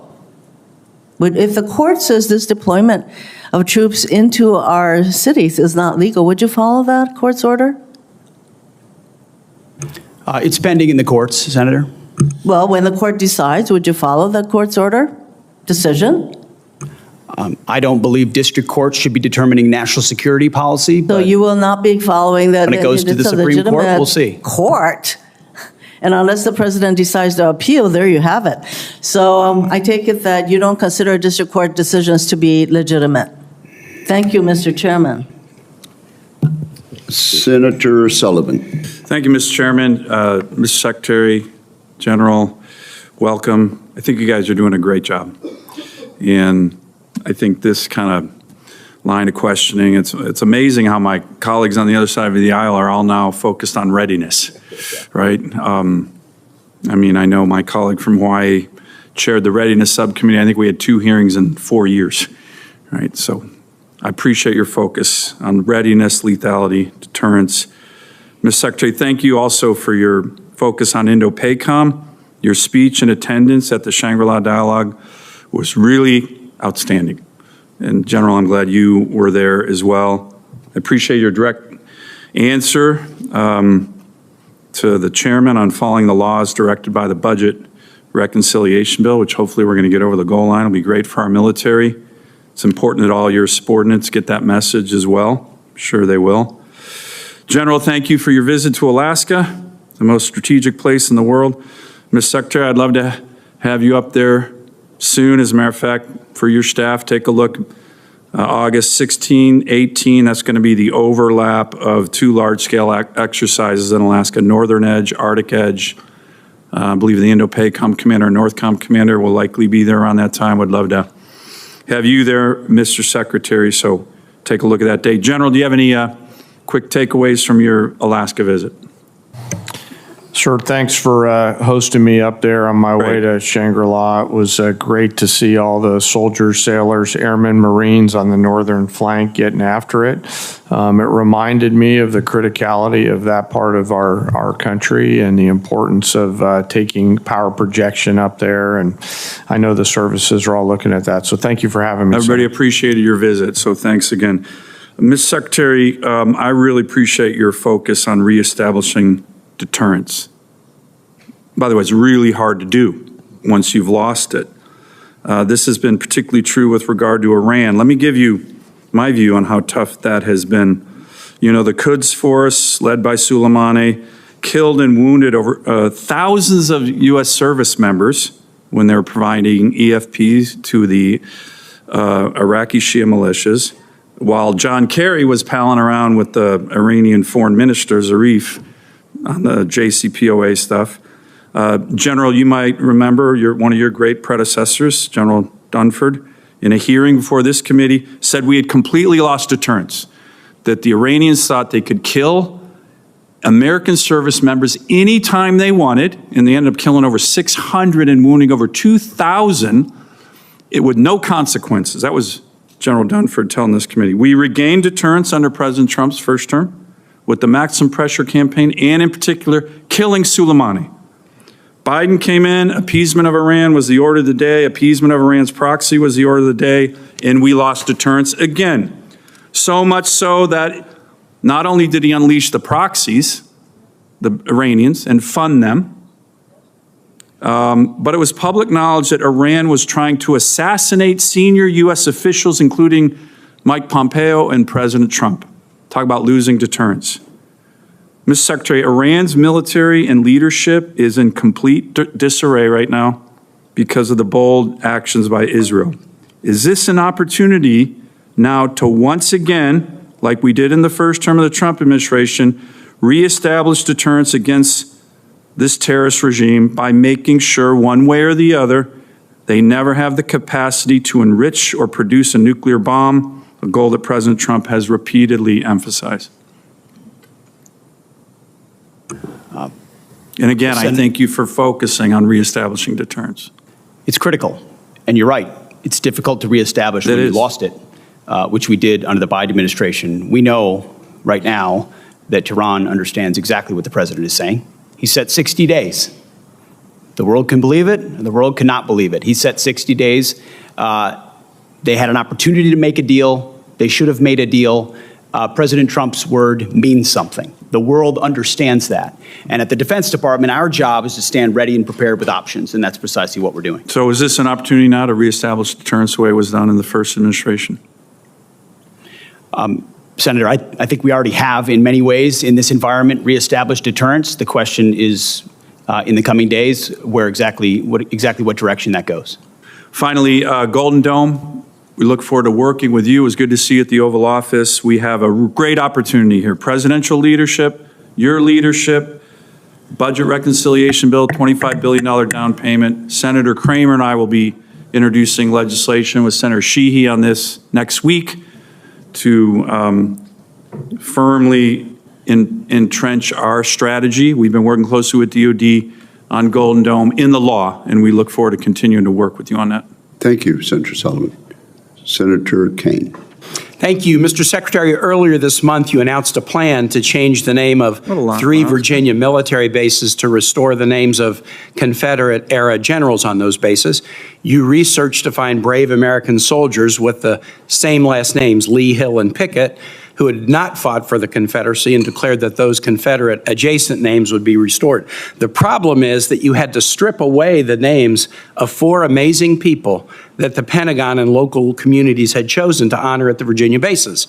Van Barfoot, he was a Mississippi native, Mr. Chair, who came to Fort Pickett in the early 40s to train for war. He fought all over Europe in World War II. He won the Congressional Medal of Honor for his bravery.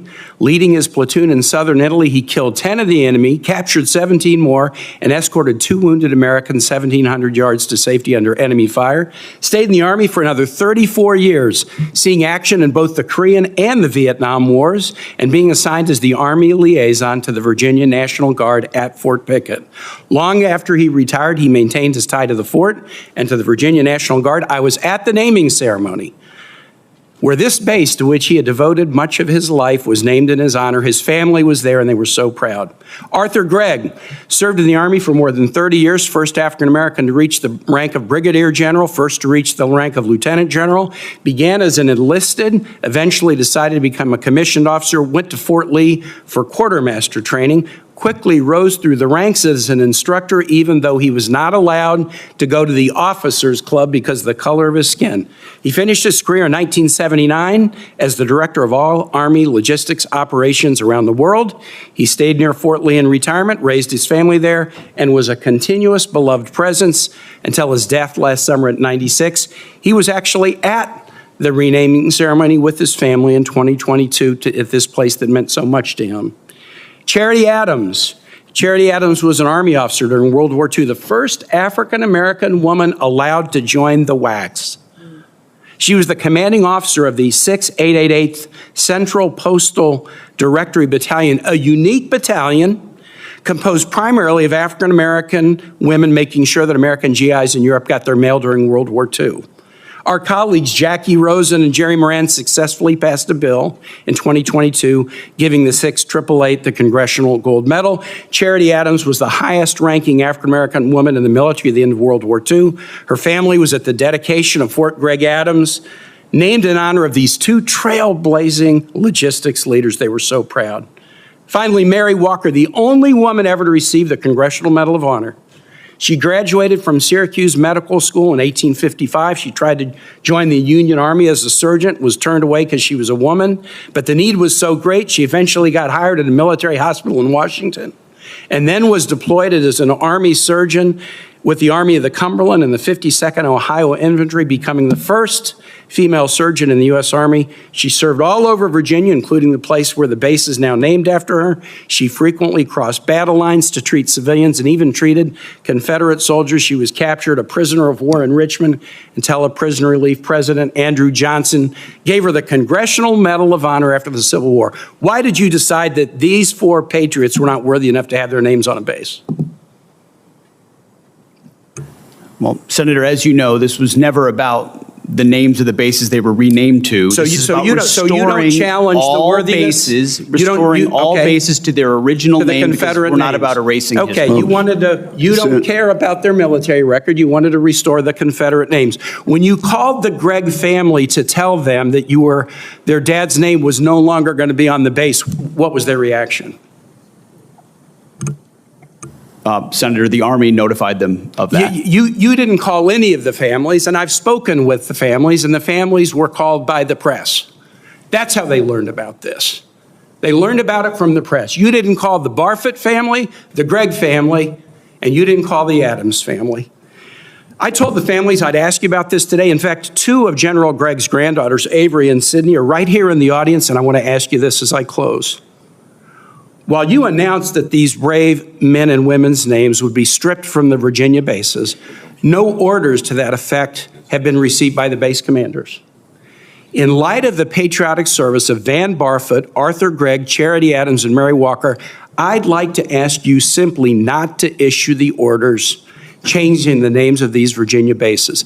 These families, my Commonwealth, are very proud of these heroes, very satisfied with these names, and ask you not to change them. Will you honor these exemplary patriots and keep their worthy names in places on the bases they loved and where they served? Well, Senator, we very much thank and appreciate them for their service, and we'll find ways to recognize them, but the orders will soon be going to those bases to change the names back to the original name that never should have been changed. But you have the power to not send those orders. They haven't gone out yet, correct? Thank you, Senator. Your time has expired. Senator Kramer. Thank you, Mr. Chairman. Thank you, Mr. Secretary General, for being here, for your service. I want to go back to something that Senator Hirono mentioned in her questioning. She credited the Obama administration, along with some other allies, with curbing Iran's nuclear capabilities. As I recall, it licensed their aspirations, and serious problem. We're still living with some of that. And by the way, when it comes to deterrence, and I appreciate you making this point, and I agree with my colleague from Alaska, Senator Sullivan, on this, deterrence is definitely made up of weapons, but it is more of a reputation than it is a capability. The capability is only good if you have earned the reputation. With that in mind, and speaking of Iran and current situation, maybe, General, I could ask you this.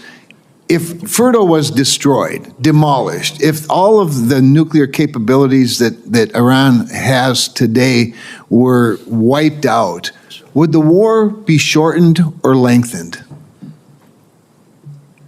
Realizing that's not the only factor, of course. Yes, sir. And of course I can't split that hair given the complexities of the war that's ongoing there. So I'd rather not comment on one particular part. You know, the Israelis are, as reported in the open source press, are making great progress. So I think I'll just leave it at that, Senator. I understand and appreciate that.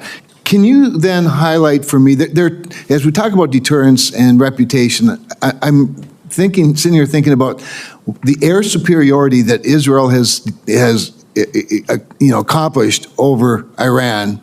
I'd like to have you speak to that, and then speak perhaps to the lack of air superiority that Russia's had over Ukraine, and the difference in those two wars. And my point being, how important is air superiority in the current fights and in our future fights? Well, sir, we could spend hours talking about the advocacy of air power. I think the freedom of maneuver that it creates is a great example of that. If you look at the two theaters right now with the Israeli Air Force striking at will at this point over Iran, juxtaposed with the challenges that we're having with a frozen forward line of troops in Europe is a great case study of it. You know, the great thinkers, air power thinkers, are looking at the advancement in technologies from both theaters, the advancement of first-person view drones and things like that. And I think folks are going to have to think clearly about what does the future of air superiority look like, and how does it evolve to make sure that we're protecting those essential teammates that are on the ground fighting in order to prevent frozen flots, forward lines of troops in the future. I appreciate that. Secretary Hegseth, there's been some discussion, certainly in your opening statements and then with a couple of the questions related to base defense. And this would be something both of you could speak to, but I'd like to start with you, Secretary. Obviously, we've seen some pretty spectacular displays of the ability to go deep, covertly deep within the enemy's territory and take out some pretty significant assets, both in Russia and in Iran. A lot of us fear that we're vulnerable as well. You spoke very briefly, or referenced, I think, in response to one of Senator Gillibrand's questions about the importance of policy. So when we talk about the United States itself and our bases here in the country, policy is a bigger challenge than weapons, to be honest. But what about responsibility? In other words, I think there's some confusion over is there a service, is there a particular institution that's responsible for base security and base defense, or is it up to the individual services to protect their own bases? Can you help straighten that out for me?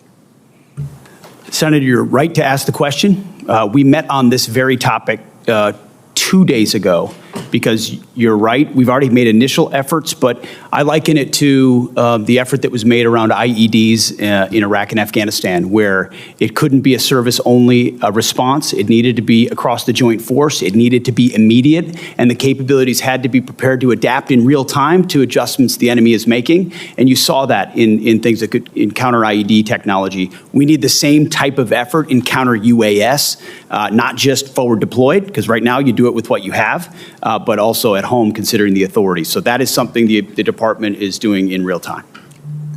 If you have a second. I guess that's it. I'm out of time. Thank you. Thank you very much, Senator Kramer. Senator King. Mr. Secretary, I'm somewhat puzzled. I grew up in Virginia, where Robert E. Lee was revered. I think when I was a kid, his birthday was a school holiday. But as I grew older and learned more about American history, I learned that he fit the classic definition of a traitor. He took up arms against his country.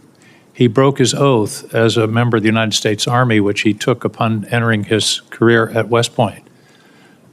Why are you going through these incredible gymnastics, finding current soldiers or other soldiers to rename? And you slipped a minute ago. You said we're returning these bases to their original names. Robert E. Lee, leading general of the Confederacy, Pickett, the other names. Why are you doing this? I don't understand what the motivation is to rename bases for people who took up arms against their country on behalf of slavery. What possible motivation can there be for this? Who is telling you to do this? Who is urging you to do this? Senator, the veterans and service members across the country who have deployed from Fort Bragg or Fort Benning or Fort Hood or Fort Pickett, there's a legacy, there's a connection to those bases and to those places, to what they trained for there, what they did for, and what they came home back to. That matters to them. Ask enough of them, as I do, all the time, before and later. And we recognize the service of those who were put into the replacement. No one's disputing that. I would never dispute that. What we're looking at is erasing history, erasing names, erasing base names that service members are tied to. Talk to people that serve at Bragg. Ask people that serve at Fort Bragg or Fort Benning if they like the fact that the names have been returned. And to a man and to a woman, they will tell you, thank God we're back to Fort Bragg, and thank God we're back. And thankfully, because so many men and women in this country have served, there's a Benning and a Bragg and a Pickett and a Hood that has a Silver Star or a Medal of Honor that we could rename the base to because of the limits of what Congress allowed us to do. So this is something we've been proud to do, something that's important for the morale of the Army, and those communities appreciate that we've returned it back to what it was instead of trying to play this game of erasing names. We're not erasing history, Mr. Secretary. We're recognizing history and recognizing that mistakes have been made in this country. The greatest of all was the Civil War, where people took up arms against their country on behalf of the institution of slavery. And to continue the practice of recognizing those people and honoring them by the naming of these bases is, I believe, an insult to the people of the United States. Let me talk about the budget. I don't understand why the budget is coming to us in two pieces. Why not give us an honest base budget instead of putting a piece of it in recognition, in reconciliation? As I understand it, OMB is saying we're going to have a flat defense budget for the next 4 or 5 years. Are we planning reconciliation every year from now on? Why not give us an honest budget telling us what your priorities are, and then we can consider it. This committee always works in a bipartisan basis on a defense budget. We all want to see some increases in the defense budget, and yet you're giving us this this fake, here's a piece of the budget, here's another. You're cutting, in the base budget, you're cutting shipbuilding in half and saying, well, we're going to make it up in reconciliation. Are we going to have reconciliation every year, which basically, by the way, puts a significant part, 10 or 15% of the defense budget in a wholly partisan decision-making process, whereas in the history of this committee, it's always been bipartisan. Why are we doing it this way? Senator, from our view, the budget number 961 meets the requirements and threats that we face. And that's not the number. The number is 892.6. You're adding reconciliation. That's my whole point. Why not give us a base budget of 961 or whatever the right number is, what you consider the right number, and then we can operate and make our decisions. Why do it in this bifurcated way that really is fooling the American people about what the defense budget is?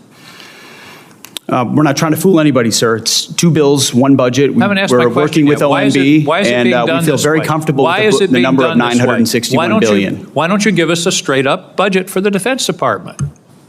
That's my question. Senator, this is a straight-up budget for the Defense Department, and it's a 13% increase over what Joe Biden gave us. It is a two-part defense budget. Part of it is in reconciliation instead of in the budget that's being presented to this committee. This committee only has a partial review of the budget. I don't understand why we can't have an honest, straightforward budget instead of this son of Oko that you're putting over on us. Thank you, Mr. Chairman. Senator Scott. Thank you, Chairman. I want to thank each of you for being here, and I want to thank you for your dedication to the country, each of you. So, Secretary, you talked a little bit in your opening statement about China. So this committee, we've basically outlawed the use of Chinese drones by our government and our military. We have the ability now going forward that we won't even license them in this country. Can you just talk about the importance of making sure that our military, we don't have Chinese products, whether it's drones. We don't buy Chinese drugs for our military. We don't allow China to buy farmland close to our military bases. We don't allow them to be involved in our electrical grid. Bring in despicable foods into our commissaries. Can you talk about the importance of that when they have a government that wants to destroy everybody in this room's way of life? You're correct in what you're describing, Senator. We need to get smarter, faster. And that's the kind of urgency that we feel in the Defense Department. Is there's been a lot of talk about prioritization and pivoting and recognizing the size and scale and scope of the Chinese threat. And then there's doing everything possible inside your decision cycle to include how you posture, how you procure, how you plan to ensure that it's not reliant in any way. You don't have Achilles heels in any part of the process, whether it's critical munitions or it's critical minerals or it's any number of our weapon systems. I mean, you've heard the president say, Golden Dome, his big signature priority for the defending the homeland will be American made, because we can't have systems like that dependent on what the Chinese could do about it later on. So we completely agree with you, and myself and the Deputy Secretary that's kind of an number one for us, is in making sure that what we source is sustainable. So if Communist China continues to build up their economy, do you think they'll continue to invest in their military? Yes, sir, and I think a lot of that spending is commingled. Right. And do you believe that that if the American public knew the risk of China and what you think about every day, that they would buy fewer Chinese products? Sure, sir, it's our job to think about that every day. If a lot of the information we saw were to be made public, there would probably be more urgency. Yes, sir. Do you think that we ought to be allowing Chinese companies to be able that support either the economy of China so they can build up a military, or companies that actually work with the Chinese military? Do you think they ought to be able to sell stocks in America? Senator, that's not really my lane, but I would say that the president is focused, especially through trade, on right-sizing a lot of those dynamics and making sure that American companies, American industries are protected and brought back to the United States. Okay. So whether it's Americans buying products that help China build their economy so they can build a military to try to defeat us, so whether it's buying Chinese drones or drugs or allowing them to buy farmland, you would recommend to the American public that we wake up and stop doing these things? Generally speaking, Senator, yes. Thank you. Senator Warren. Thank you, Mr. Chairman. So President Trump has deployed the National Guard and then the U.S. Marines to Los Angeles over the objections of state and local officials, saying that the troops are needed to support immigration detention operations that are being carried out by ICE. On Sunday night, the president threatened to deploy ICE agents to other cities around the country that he sees as, quote, the core of the Democrat power center, end quote, specifically mentioning Chicago and New York. Secretary Hegseth, if the president wanted to deploy Marines to Chicago and New York City like he did in Los Angeles, would you carry out that order even if the local governors and mayors objected? Well, Senator, because Governor Newsom was unwilling to address That's not my protecting question. federal law enforcement agents in Los Angeles, President Trump had all the authorities, and the Defense Department happily supported defending our ICE agents in the conduct of their job. They have the right, as Americans, to be able to do their job without being attacked by mobs. And we will protect them in that process. And if other states needed it, we would provide that. I know that you heard my question. So you would be willing to send troops if the president ordered it to Chicago, New York City? That's right. Well, thankfully, New York City, unlike California, unlike Gavin Newsom, is willing to step up and address the issue with their local law I will enforcement. take that as a yes. How about if the president says he wants to send troops to 15 cities? Would you be willing to do that? Senator, I don't accept your hypothetical because That's a hypothetical. Not a real That's one. the question. You're the Secretary of Defense. Would you send troops to 15 cities if the president said do it? Would you do it? 15 cities. Again, Senator, it's a complete hypothetical lacking any context at all. You're the Secretary and I refuse of to box Defense. myself in based on Well, you questioning can on a refuse, hypothetical. But you're here asking for $1 trillion, and I want to know how you're going to spend it. And so my question is, if Donald Trump tells you to send troops to 15 American cities, are you going to spend the money and send the troops? thankfully, we're spending money on securing our southern border, a way the previous administration abandoned and allowed Okay, so you're 21 not gonna million answer illegals to that enter our question country. So anyway. defending our homeland is a real serious priority under this administration, and we're doing I it. understand the question about defense. Secretary Hegseth, about 4,000 National Guard troops and 700 Marines have been sent to LA. Is there a number of troops deployed to American cities over the objections of governors and mayors at which you would be concerned that we are undermining our national defense? Senator, we've spent 2 decades guarding other people's borders. We think at the Defense Department it's about time we shore up ours. So that's my question. Is there a number at which sending those troops to Los Angeles or Chicago or New York starts to undermine our ability to defend ourselves around the globe? Is there a number?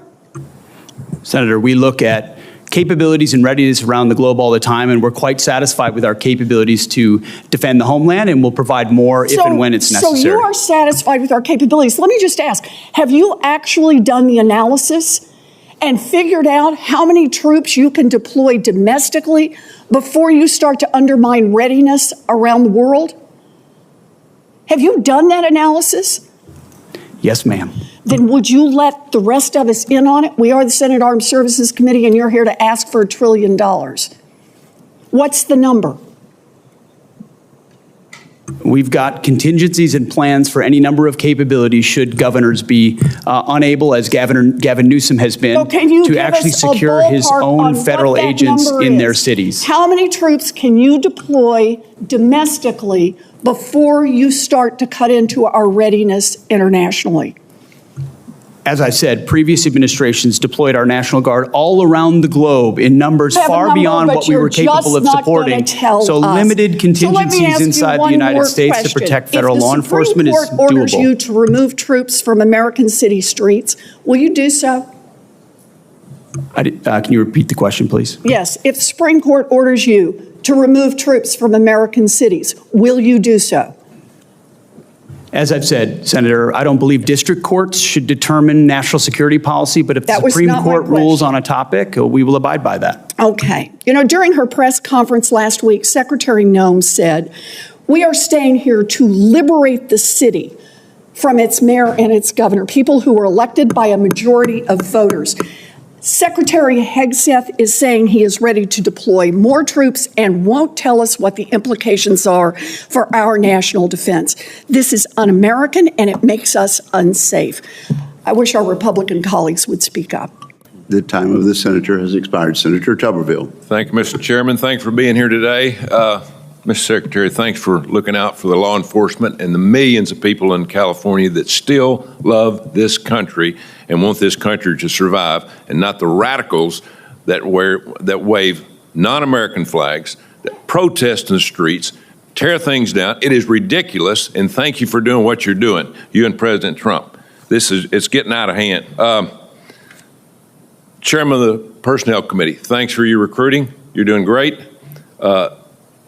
Keep looking out after the quality of life. Please do that. We've done research after research. We did give a raise. We want to continue to give raises. These first-year staffers in this building make tens of thousands of dollars more than first-year military personnel. That's not right. We need to change that. It's an all-volunteer Army, and thank you for working towards that. Mr. Secretary, China's kicking our butt in AI. Okay, they can build something in a year that takes us 3 or 4 years to build. The budget provides for increases in AI investment of $250 million. Is that adequate for us to catch up with China? Senator, we are very aware of the accelerant that is AI, and that it is the next chapter, the next sphere of where advantages will be gained. And we are making the necessary investments, we believe, in this budget to stay there. We're also working with private industry in the United States, who's thankfully at this point isn't getting their butt kicked yet by China, and I think presents an opportunity for us to work with them to press the advantage. So we're looking for private partners as well to enhance our capabilities across the DoD. you have to know your problems and where you're at before you can go forward. And hopefully we're understanding that. Obviously, we've got a lot of problems that's going on. Mr. Secretary, your opening remarks mentioned the force-wide review of military standards. What's the status of that review? It is ongoing and very close to fruition. We've reviewed standards specifically on combat MOSs first to ensure that we haven't seen a reduction in pursuit of quotas or any other agendas. So standards are being moved back to where they were at their highest level, gender neutral. And then we're looking at overall fitness standards, overall grooming standards, overall basic standards across our formations that we believe have slipped, certainly under the previous administration, but over decades. But we're being very careful about it too. We don't want to make big changes that are wide sweeping, that have unintended consequences. So we're looking service by service, but also trying to simplify and clarify as much as possible. High standards, clear standards that set us apart. Thanks for your help on putting me on the Air Force Board of Visitors, a military academy, and look forward to going out soon. It is very important we understand we do have problems in the Air Force Academy, and we're going to get those straightened out one way or another. So thanks for you and President Trump putting me on that the Board of Visitors. General Caine, the last few years we've seen major efforts to refocus our services for future fights. Marine Corps Force Design and the Army's Transformation Initiative are major changes to the Joint Force. Can you describe the Joint Staff's level of involvement in these efforts? Sure, thanks for the question. As the services carefully consider what they need to look like, one of my primary jobs is a global integrator, and so I look at all of these capabilities as well as capacities, and then through a series of formal products that we deliver to the Secretary, have a chance to give the Secretary my views on this. I appreciate the leadership of both of those services, all of the services, and the combatant commanders to identify what the fight of the future looks like and what the force mix of the future needs to look like. So we're deeply involved in all that. Thank you. Just this right up my alley here. One important aspect of recruiting is how our services are represented in elite sports. We have made progress here, but we still have to work and work some things out. But West Point this year, they had a young man that was drafted to play baseball. In the past times when President Trump was in, he allowed them to go do their thing in baseball and then come back and fulfill their service. But we are disallowing a young man at West Point to go to Major League Baseball. Could you look in that, Mr. Secretary? Coach, we will review that, yes. Thank you very much. Thank you, Mr. Chairman. Thank you. Senator Peters. Thank you, Mr. Chairman. General Caine, both before and during your confirmation hearing, we discussed your commitment to duty and to adhering to the Constitution as well as your oath of office. And I certainly appreciated your reassurance that you will remain, quote, a nonpartisan leader through and through, unquote, with one of your top priorities being maintaining the independence of the U.S. military. Along with remaining apolitical, I'm sure you will agree that fostering a stable, mission-focused environment is essential to leading the Department of Defense. So my question for you, sir, is can you please share with this committee and the American people what your approach to leadership as chairman of the Joint Chiefs of Staff is? Yes, sir. It's certainly the job is one to understand the global set of challenges, integrate the options that must be considered, and then to present those options to the president. And I've always taken a servant leadership approach throughout my career based on my oath of office and the Constitution and my commission. And as a nonpartisan leader, you reiterate that? Always. Yeah, I reiterate that. Well, thank you. And as a former lieutenant commander in the U.S. Navy Reserve, I certainly agree with that and agree with your answers and your commitment to the men and women in uniform. Secretary Hegseth, your approach to leadership, I believe, stands in direct conflict with the ideas that we just discussed with General Caine. And at a time of great chaos and uncertainty in the world, I'm extremely concerned that your many shortcomings could have potentially life-threatening consequences for American service members. In your confirmation hearing, I expressed my deep reservations about your qualifications to run the DoD. I also made it clear that no board of directors in the world would hire someone with so little experience to run a large business, much less the Department of Defense, where American lives are on the line regularly. For this reason, in addition to some concerns we had about character, I ultimately opposed your nomination. And unfortunately, my reservations have become reality. I know my colleagues have touched on some of these issues, but to briefly summarize, you have failed to set the example, or lead from the front, as you like to say.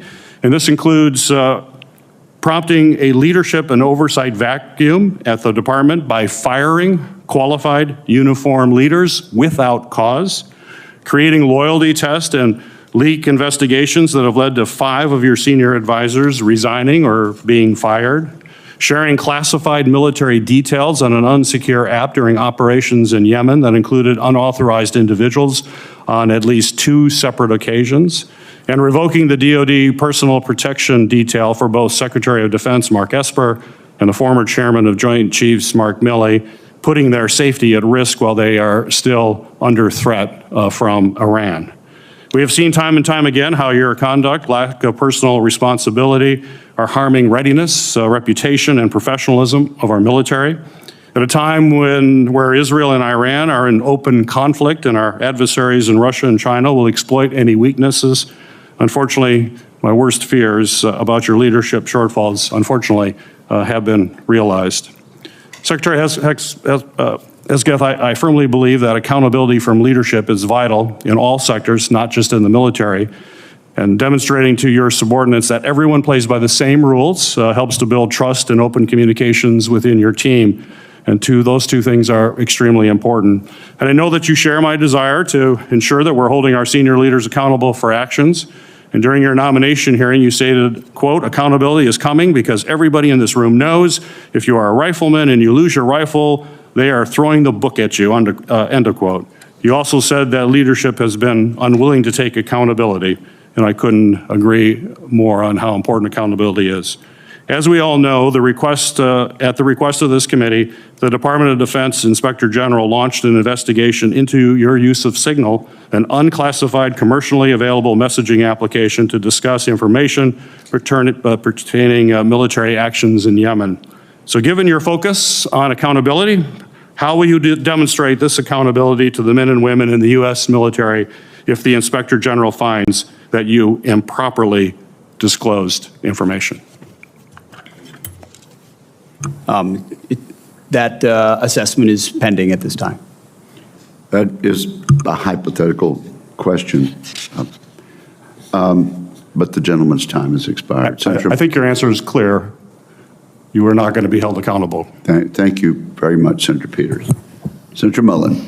Talk about accountability. I wonder who was held accountable for the disastrous withdrawal out of Afghanistan, where 13 soldiers died, and we left thousands of Americans behind. Underneath Secretary Austin's lead, did one person get held accountable during that time? I don't know of anybody that got held accountable for Afghanistan withdrawal. But let's talk about that. And let's talk about the turmoil to which my colleagues on the other side of the dais wants to talk about. Let's talk about that turmoil. Underneath Secretary Austin, who was a general, by the way, you had the lowest morale measured in our military history. You had retention absolutely disastrous. You had recruitment that wasn't even meeting lowered standards that you guys lowered. But let me see the contrast now. We have the highest morale that's been measured in decades in the military. We have recruiting numbers that are exceeding expectations that we've had. We have our enemies that fear us once again, and our allies that love us because they can trust us. But that's not the narrative, Secretary Hegseth, that our Democrat colleagues want to draw. But how short-minded is your memory? It was just a few months ago that you were supporting a commander-in-chief that you guys were covering up for or flat out lying about. Who was in charge? And that was a commander-in-chief. Oh, but let's not talk about that. Instead, let's just point fingers at something that fits a narrative. You want to talk about war powers or the fact that during our reposturing in the Middle East against Iran, which would have never taken place if our colleagues on the other side would have held the administration accountable while they were giving billions of dollars back to Iran and knowing good and well during the briefings that they were actually trying to develop a nuclear weapon, but we turned a blind eye to that, and now the mess that was created by the Biden administration, this administration, or the Trump administration, and the leadership of Secretary Hegseth is simply trying to clean up. But forget about the past. Let's talk about this. Oh, let's talk about reposturing, by the way. And was it Secretary of the Navy, Del Toro, that came to us and said that he was fighting the largest naval battle since World War II? Did anybody in this dais authorize that? That was his words, who sat right there where Secretary Hegseth was, and I laughed. And I said, I didn't think the Houthis had a navy, so why are we fighting a naval battle there? And did you guys complain about it? Did you guys say one thing about it? Nope. You just sat there. Because, hey, it didn't fit your narrative, but this one does. And anyone want to start talking about the National Guard and the Marines, didn't President Eisenhower deploy troops or federalized troops in Arkansas in 1957 and also deploy the 101st Airborne because the governor then refused to protect civil rights and personal property? Yep. What about President Kennedy in 62 and 63? That also did it because Mississippi and Alabama refused to do the same thing. And so since the governor at that time refused to protect citizens and the property, he federalized the National Guard. Oh, let's think about 65 too, because LBJ did the exact same thing. But that's history. But yet it's extremely important to the context of what you guys are claiming to be done here. But that doesn't fit the narrative that you guys want to put out there. History is history. Look back at it if you want to or not. But keep in mind, every time you're pointing fingers here, you got 3 fingers pointing back at you. Because the previous administration, you guys 100% turned a blind eye to and did nothing to hold them accountable. Nothing. So don't sit up here on the dais and pretend like you're trying to hold administration accountable now because you didn't for 4 years. You literally covered up for a commander-in-chief that was absent. Absent-minded and absent leadership. And you guys did absolutely nothing. Even your left-leaning media is saying it was the worst cover-up possibly in political history. Yet nothing from you guys. You all should be ashamed of yourself. Literally, you should be ashamed of yourself. I yield back. Thank you, Senator Mullen. Senator Rosen. I yield my time to Senator Duckworth. Senator Duckworth. Thank you, Mr. Chairman. In response to my colleague from Oklahoma, I believe the Secretary of Defense has just responded last week and admitted that the $1 billion mission that he led against the Houthis, who do not have a navy, has not restored the transit of U.S. flag commercial vessels through the Red Sea, and in fact has resulted in the loss of 2 F-18 Hornets to the tune of $60 million apiece, as well as, I believe the last count was 7 Reaper drones to the tune of another $200 million. You are blowing through money like my fellow cadets and I did in our first Liberty after basic camp. Luckily, I didn't end up with a questionable tattoo. Your failures, Mr. Secretary, since you've taken office has been staggering. You sent classified operational information over Signal to chest thump in front of your wife, who, by the way, has no security clearance, risking service member lives in the process. You blew the $1 billion fight against the Houthis, whom, again, as my colleague says, has no navy, and yet you lost all of those aircraft. You've created such a hostile command environment that no one wants to serve as your chief of staff or work with you in other senior DoD leadership roles.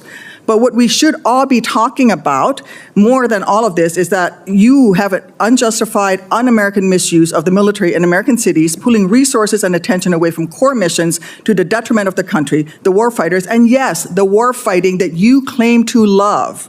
I don't know if this is because you are too inexperienced and incompetent to understand the real threats facing our country, or if it's because you are just an unqualified yes man who can't tell the president how to keep Americans safe. You are focusing on renaming bases for Confederate generals. You said just now to Senator King that to a man and to a woman, we would rather be associated with the old Confederate names. Well, I am one of those women. I served at Fort Rucker, Alabama, a base that was named for a traitor who took arms against the United States of America, led troops who killed Americans.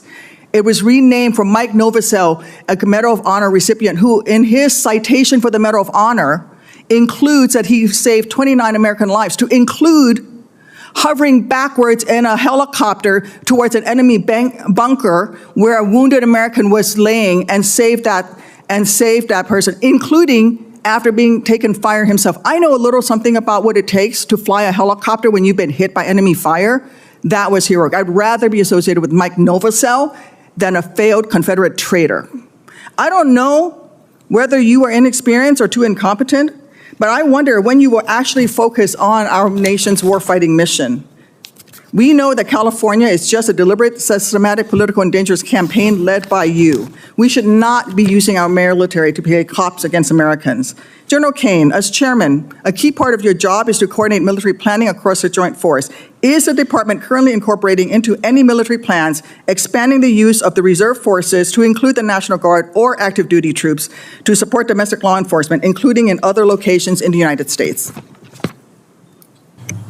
Senator, you know, we careful. No, General. Well, it's not really a yes or no question, Madam Senator. We plan all kinds of different things. I think it is a yes or no question. I'm not aware of anything, but the reason why I'm answering is the tags may be looking at something that I'm not aware of. What are you doing at your level? You're not aware of that happening at your level? Because we know that on his first day, President Trump directed U.S. Northern Command to revise its unified command plan to add new planning requirements to combat, and I quote, criminal activities.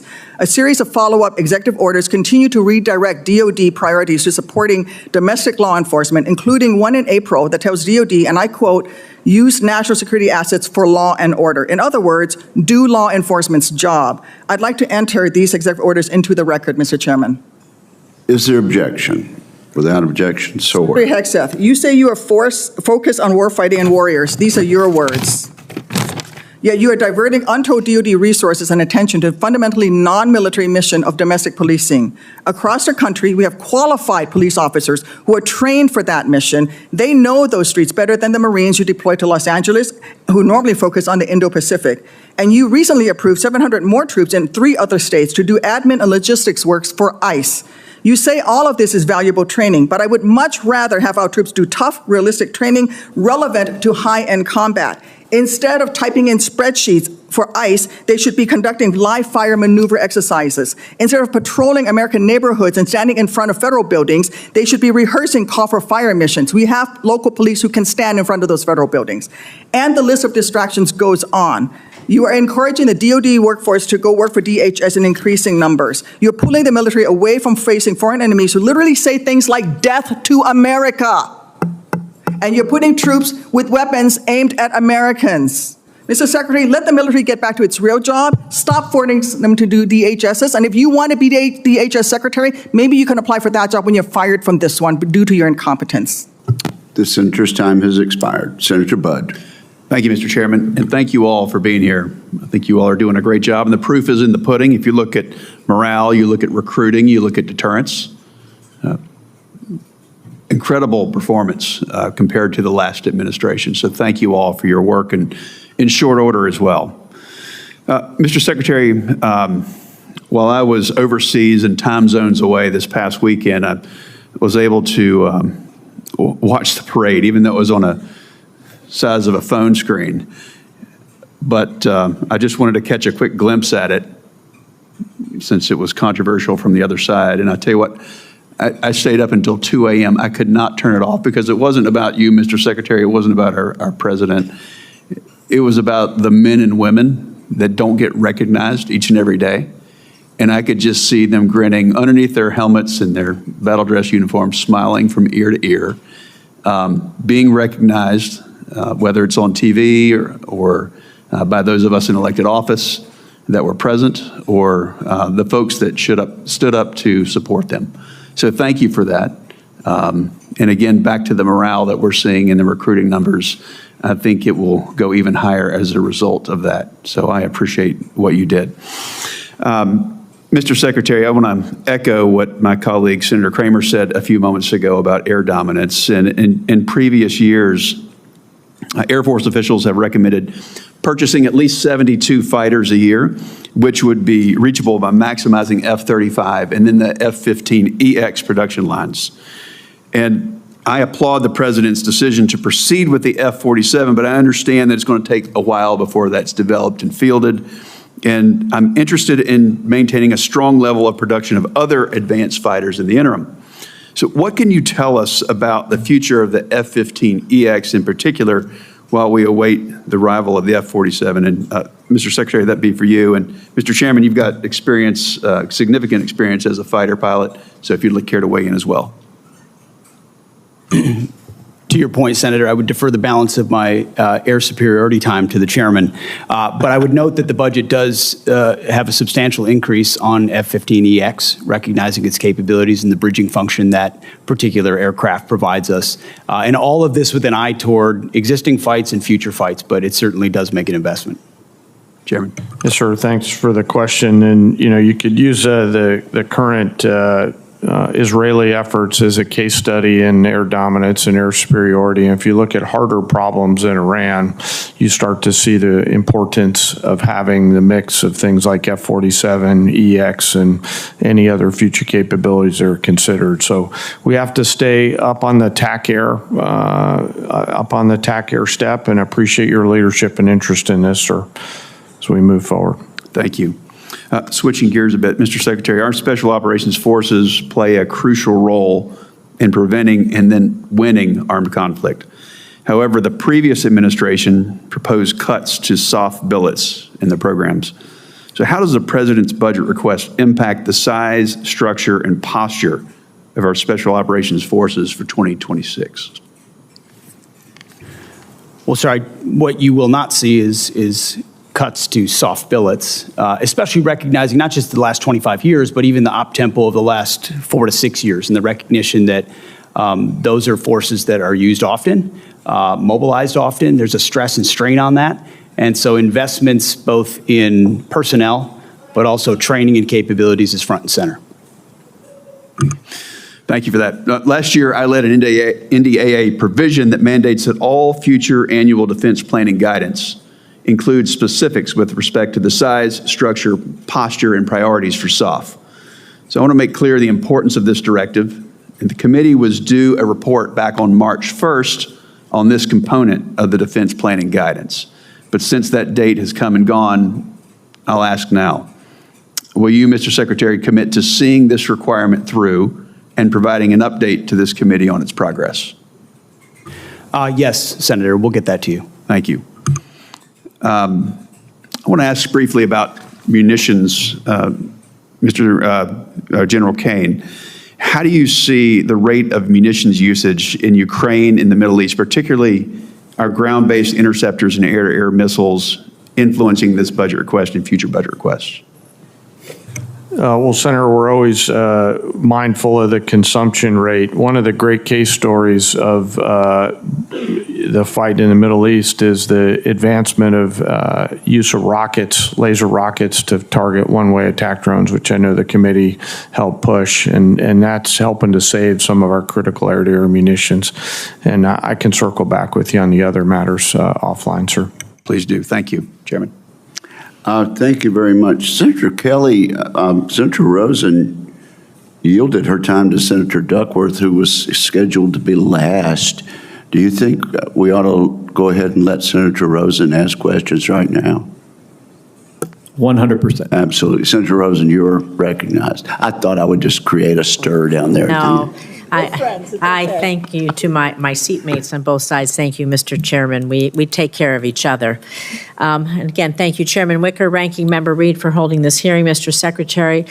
We have a short amount of time, so I'm just going to ask a few simple questions, and I would just appreciate if for some of them, you would just answer yes or no. And so, Secretary Hegseth, would you agree that every senior official in the Department of Defense must reflect the values and conduct that our service members must uphold and our citizens expect? Senator, we want to uphold the highest possible standards. I'll take that for a yes. So would you also agree then that anti-Semitism and anti-Semitic conspiracy theories have no place in our government or military? Yes or no? They should not. Thank you. So would you also agree that anyone who has posted, and I'm going to quote, anti-Semitic conspiracy theories lifted right out of a neo-Nazi playbook, end quote, shouldn't be anywhere near a position of power? Yes or no? Since I don't believe the characterization of many officials in the news media, I would need to see precisely what's being characterized. But generally, would you not say that if generally we speaking, thought something sure. was coming out of a neo-Nazi playbook, it doesn't have any place in our Department of Defense? Now, Secretary Hegseth, the quote that I just read you was referencing Ms. Kingsley Wilson, the DOD press secretary. It's a direct quote from her, who my Republican colleagues on this committee have also expressed alarm over due to her comments. In fact, one colleague said, and I'm going to quote again, obviously I don't agree with her comments. I trust the Pentagon will address this, end quote. However, in the months since, not only have you not addressed these anti-Semitic comments, you have promoted Ms. Wilson. This seems to be at odds, honestly, with President Trump's commitment, very public commitment to combat anti-Semitism, which you just said you too agreed with. So, Secretary Hegseth, given the rise in anti-Semitic violence, hate crimes in our nation, and to show that the Trump administration, your administration, does have a zero-tolerance policy for anti-Semitism, will you dismiss Ms. Kingsley from her role as a U.S. military spokesperson today, yes or no? Again, that's why I referenced the context and characterization. Well, we'll send you the quote, I've worked directly with her. She does a fantastic job, and there's any suggestion that I or her or others are party to anti-Semitism is a mischaracterization attempting to win political points. Sir, and I'm going to say Senator, that you're your attempting to win political points on the backs of mischaracterizing the statements of a member of my department, and I'm not going to stand for that. You are not a serious person. You are not serious about rooting out, fighting anti-Semitism within the ranks of our DOD. It's despicable. You ought to be ashamed of yourself. I'm going to move on to General Hawk. The sudden inexplicable dismissal of General Hawk. He serves both the director of the National Security Agency, commander of U.S. Cybercom. It's deeply concerning, raises significant questions about the decision-making process, its potential consequences. Public reports indicate that the removal of General Hawk, who has served his country proudly, has been influenced by social media influencer, a personality on social media, Laura Loomer, spreads conspiracy theories. She's been denounced even by Republicans. And the idea is that any leaders within our agencies responsible for our nation's security, somebody would be dismissed based on the advice of a social media influencer is alarming, to say the least. It's surely not how we should be running our military. So were you consulted regarding General Hawk's dismissal, yes or no? Well, Senator, I would not advise believing everything you read in the media. And I'm consulted on every single decision. Okay, I'm the decision maker for the department, and we all serve at the pleasure of the president.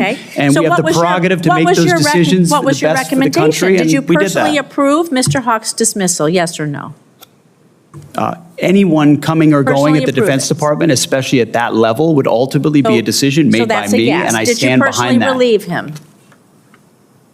Did you personally relieve him? Yes or Anyone at that level You did, who is so that's a relieved yes. would be relieved by the Secretary of Defense. Was there a specific justification for General Hawk's dismissal? Was there a specific justification for General Hawk's dismissal? Ma'am, we all serve at the pleasure of the president, and the president deserves the type of commanders and advisors that he thinks will best equip him Did you discuss General to Hawk's accomplish the dismissal mission. with Laura Loomer prior to his removal? I don't discuss who I talk about anything with, but ultimately this is my decision, and he serves at the pleasure of the president, and that's why he's no longer there. So do you believe it's appropriate for any social media personality to influence personnel decisions in your department? Yes or no? I believe your time is up, Senator. Oh, it is not up to you to tell me when my time is up. Well, the time And I am going to say, Mr. Secretary, you're either feckless or complicit. You're not in control of your department. You are as unserious. It is shocking. You're not combating anti-Semitism within your ranks. It's a dangerous and pivotal time in our nation's history. Thank you, Mr. Chairman. I yield back. And I don't appreciate the smirk, sir. You are the Secretary of Defense. The time of the gentlelady has expired. Senator Kelly. Thank you, Mr. Chairman. Mr. Secretary, I want to talk about the proposed Golden Dome missile defense system. There's a request to spend $25 billion in this year alone. First of all, is this system designed to intercept a full salvo attack? Senator, it's a multi-layer system that would include different types of salvos. Obviously, so it's not just Rogue Nation. Okay. Well, it's meant to. Yes, it's not meant to be just one nation. It could be utilized in against Russia or China, full salvo. So, what kind of reliability are you aiming to build into the system? Are we looking for something like 4 nines on intercept success? 99.99% reliability. Obviously, you seek the highest possible. You begin with what you have and integrating those C2 networks and sensors, building up capabilities that are existing with an eye toward future capabilities that can come online as quickly as possible, not just ground-based, but space-based. So against future capability too. So do you believe that we can build a system that can intercept all incoming threats? You think we could build that system? This is a very hard physics problem. You would know as well as anybody, sir, how difficult this problem is, and that's why we put our best people on it. We think the American people deserve it. So let me tell you what I think we're facing here. You're talking about hundreds of ICBMs launched simultaneously, varying trajectories, MIRVs, so multiple reentry vehicles, thousands of decoys, hypersonic glide vehicles, all at once. And considering what the future threat might be, it might even be more complicated than that. And you're proposing spending not just $25 billion, but upwards of, I think CBO estimated this at least $500 billion, other estimates $1 trillion. I am all for having a system that would work. I am not sure that the physics can get there on this. It's incredibly complicated. So I want to get to another issue that you're facing here. How much of the staff of the Office of the Director of Operational Test and Evaluation did you cut? After collaboration, sir, with the service departments, the Joint Staff, and others, we identified that as a place where there were redundancies and multiple additional layers that were unnecessary. I'll tell you what you cut. You cut 74%. Most of it. That's what I was going to say. Most of it.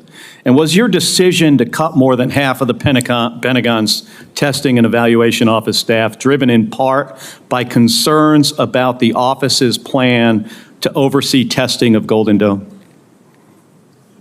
The concerns were not specific to Golden Dome, sir. It was years and years of delays unnecessarily based on redundancies in the decision-making process that the services, COCOMs, and the Joint Staff, together with OSD, identified as a logjam that was not helping the process. To get the reliability we would need, you need something that's at 4 nines, 99.99% reliability with all these challenges. And you cut the staff of the people who are going to make sure this thing works before we make it operational, before we give it to the warfighters.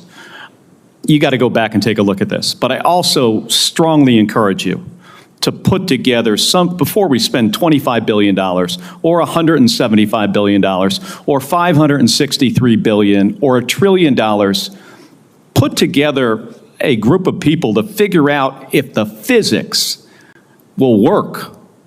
You could go down a road here and spend hundreds and hundreds of billions of dollars of the taxpayer money, get to the end, and we have a system that is not functional. That very well could happen. And you're doing this just because the president, and I understand your role as a Secretary of Defense. You got to execute what the president says. But this idea, might not be fully baked. And you can get in front of it now and figure out and find out if you put the right physicists on this. And I'm not saying go to the big defense contractors. Going to scientists, and I know there's a questionable relationship with this administration and scientists, but go to some scientists, figure out what we would have to do to build a system, and then make smart decisions before we spend hundreds and hundreds of billions of dollars. Senator, we're doing that, leveraging existing technologies and not premising the project on aspirational technologies, what we can actually do, and would welcome. Well, $25 billion in the first year is a lot of money. That's more than just figuring out if we have the ability to build a system that can handle a full salvo threat, hypersonic glide vehicles, MERS, thousands of decoys. Thank you, Mr. Thank Chairman. you, Senator Kelly. Senator Sheehy. For General Caine, curious of your thoughts. Now you're in the chair officially. China's building ships about 230 times faster than we do. Our ability to scale our maritime industrial base has been the subject of much discussion, and my biggest concern is we could give the Navy unlimited funds right now, and even that wouldn't be able to fix the problem we have within the existing paradigm, and we have to rethink how we acquire, deploy, and maintain our Navy. As we approach potentially a new CNO taking the seat here, what are we doing at the department level to explore alternative ways like leasing a Navy, like giving private industry the incentive to build stable requirements, towards stable requirements with consistent engineering specs so that they can build to these requirements, let private industry take some risk and extend themselves on this so we can benefit from the ability and the agility of private industry to solve problems quickly. Well, sir, thanks for your question. I share your concerns about how fast we're building ships. I'm encouraged, though, by the leadership that the Deputy Secretary of Defense, the Secretary of the Navy, the current acting CNO have all been leaning into this, as well as the other parts of the department, acquisition and sustainment, and research and engineering. I've not heard yet on a leasing discussion. As you know, as a former aviation business owner, there's ops leases and things like that that offer capability at different models. There's been some experience of that on the Hill before. I'm thinking back to Senator McCain had some strong views on leasing in a prior life, but I would defer that conversation to our OSD colleagues, sir, who would drive that.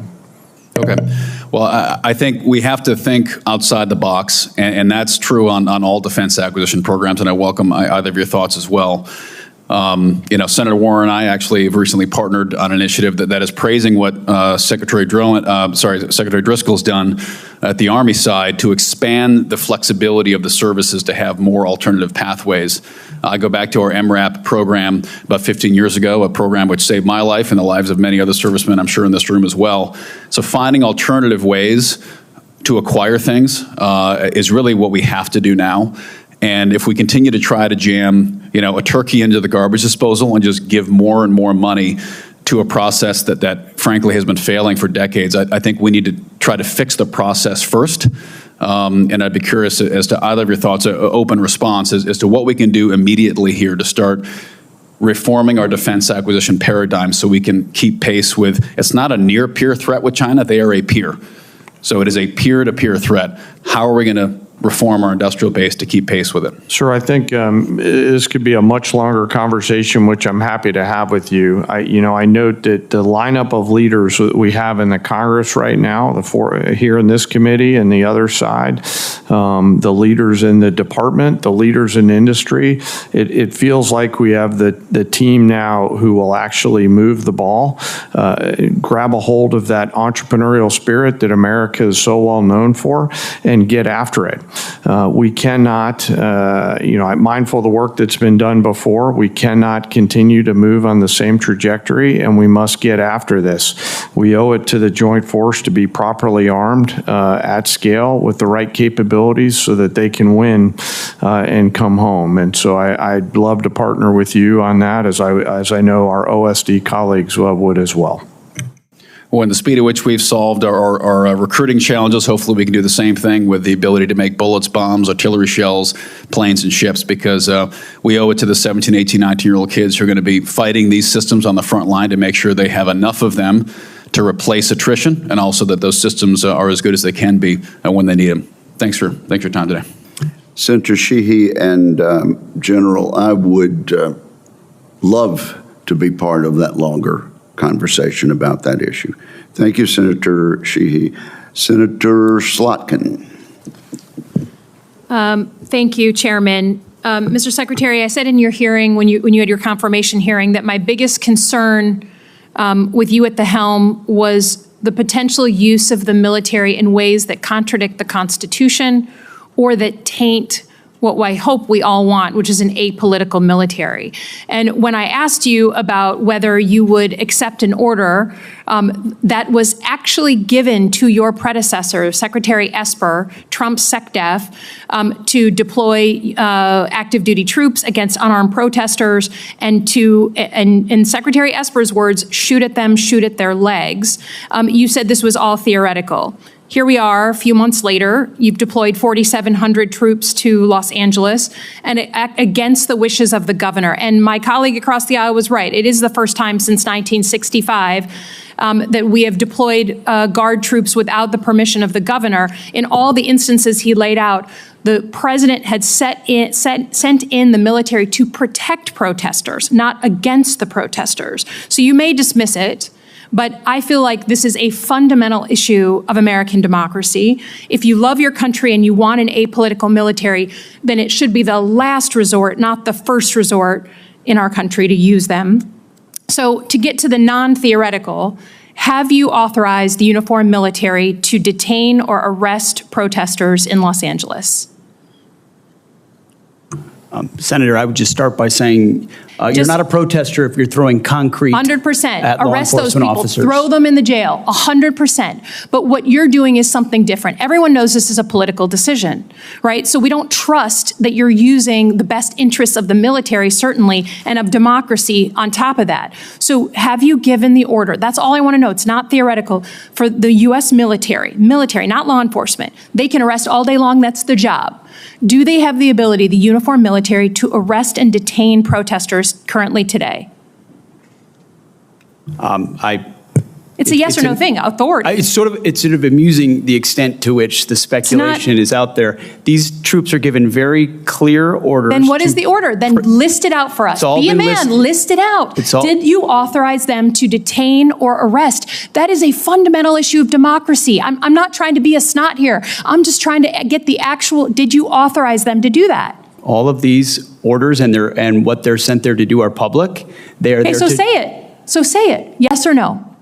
I'd like to.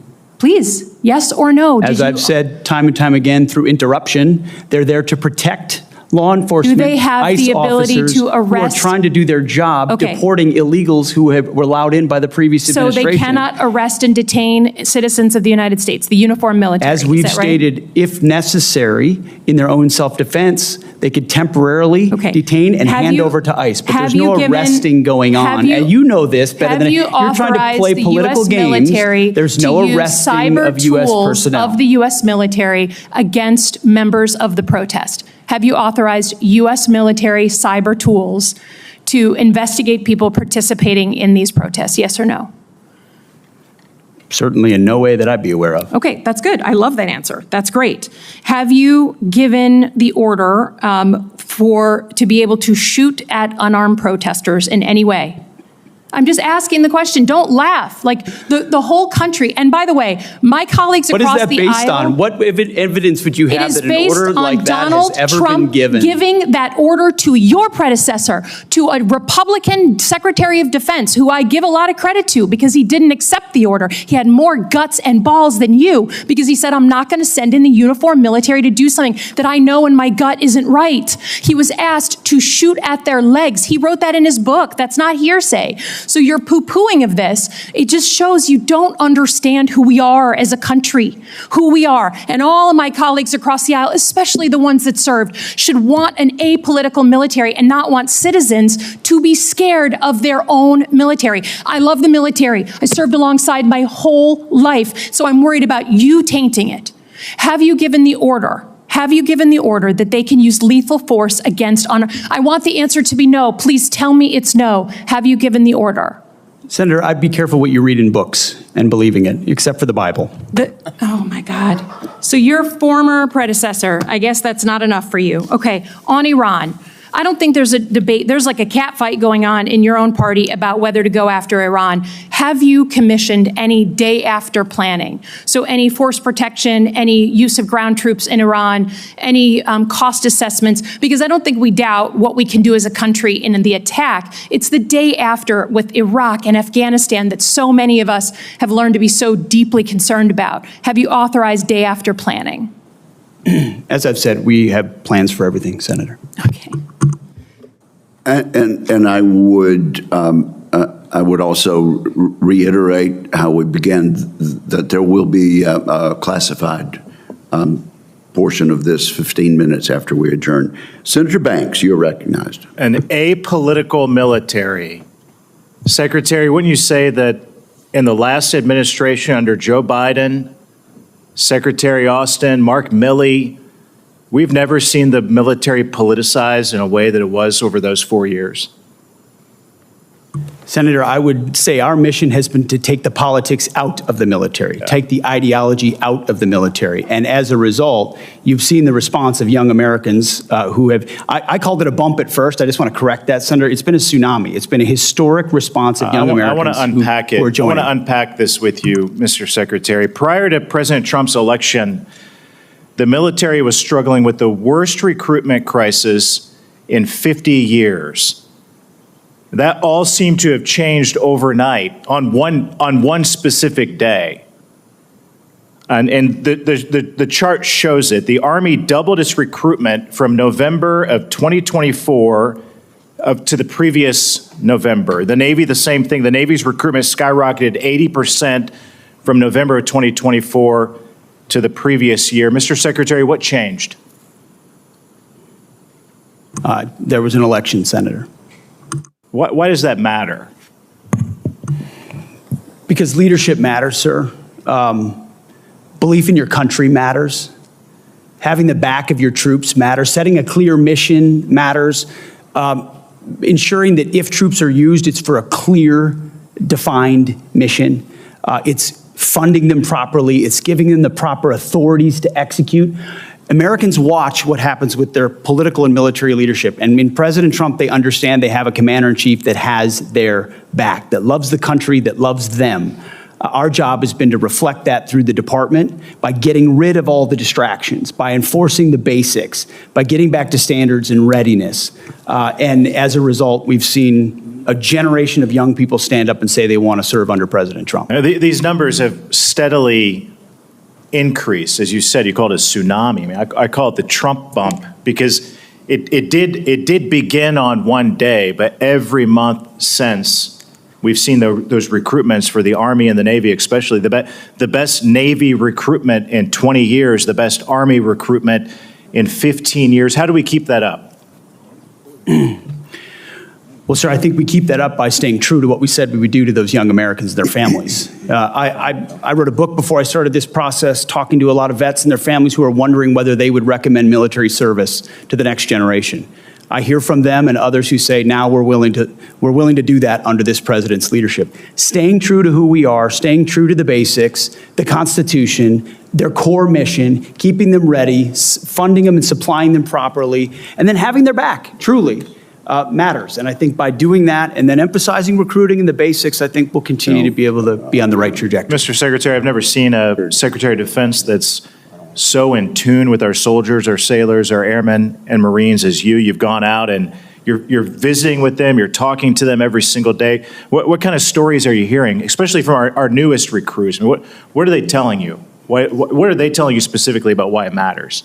Well, I'll start with those that are re-enlisting or they've been in for a while who say it's all changed. The entire environment's changed. The morale, the spirit. They feel the change. They feel the idea that if I'm given a job to do, I'll be given everything necessary to do it, the authorities to do it. I'm not being micromanaged. I know that my commander will have my back. And then the young people, it's just excitement about the possibility of serving under President Trump, of being a part of something greater than themselves, and knowing that that in the White House they've got a commander who will defend their interests. It's really about the, as I said, I mean, as my colleague was talking about, an apolitical military. I mean, the wokeness, the radical transgender movement, the way the abortion travel mandates, the way the last administration politicized the military.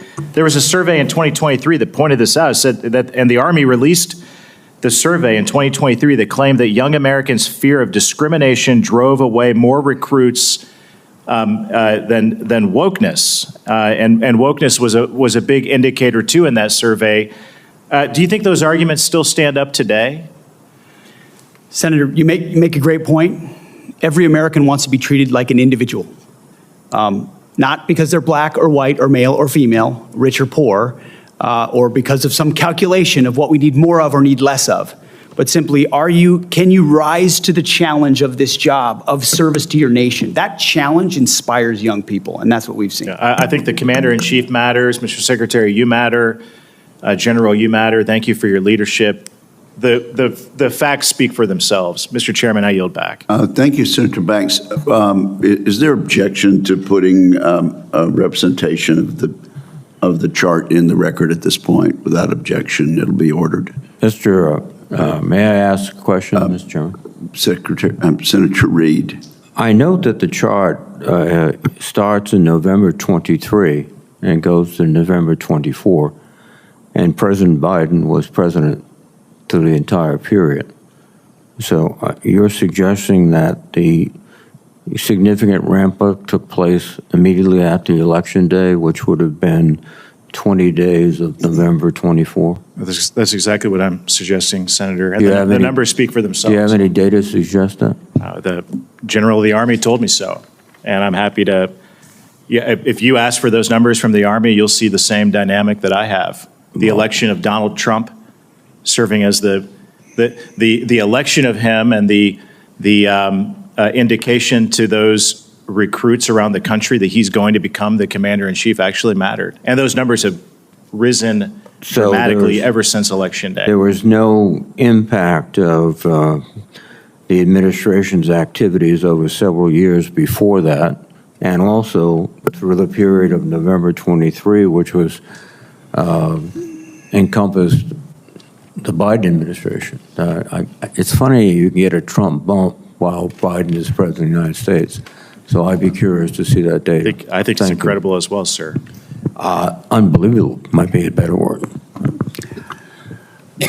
Are there further questions? We're sort of now into the second round of questioning. Without objection, we will close this portion, and if our members and witnesses could join us in the Visitor Center skiff in 15 minutes, we would appreciate it. Until then, we are in recess.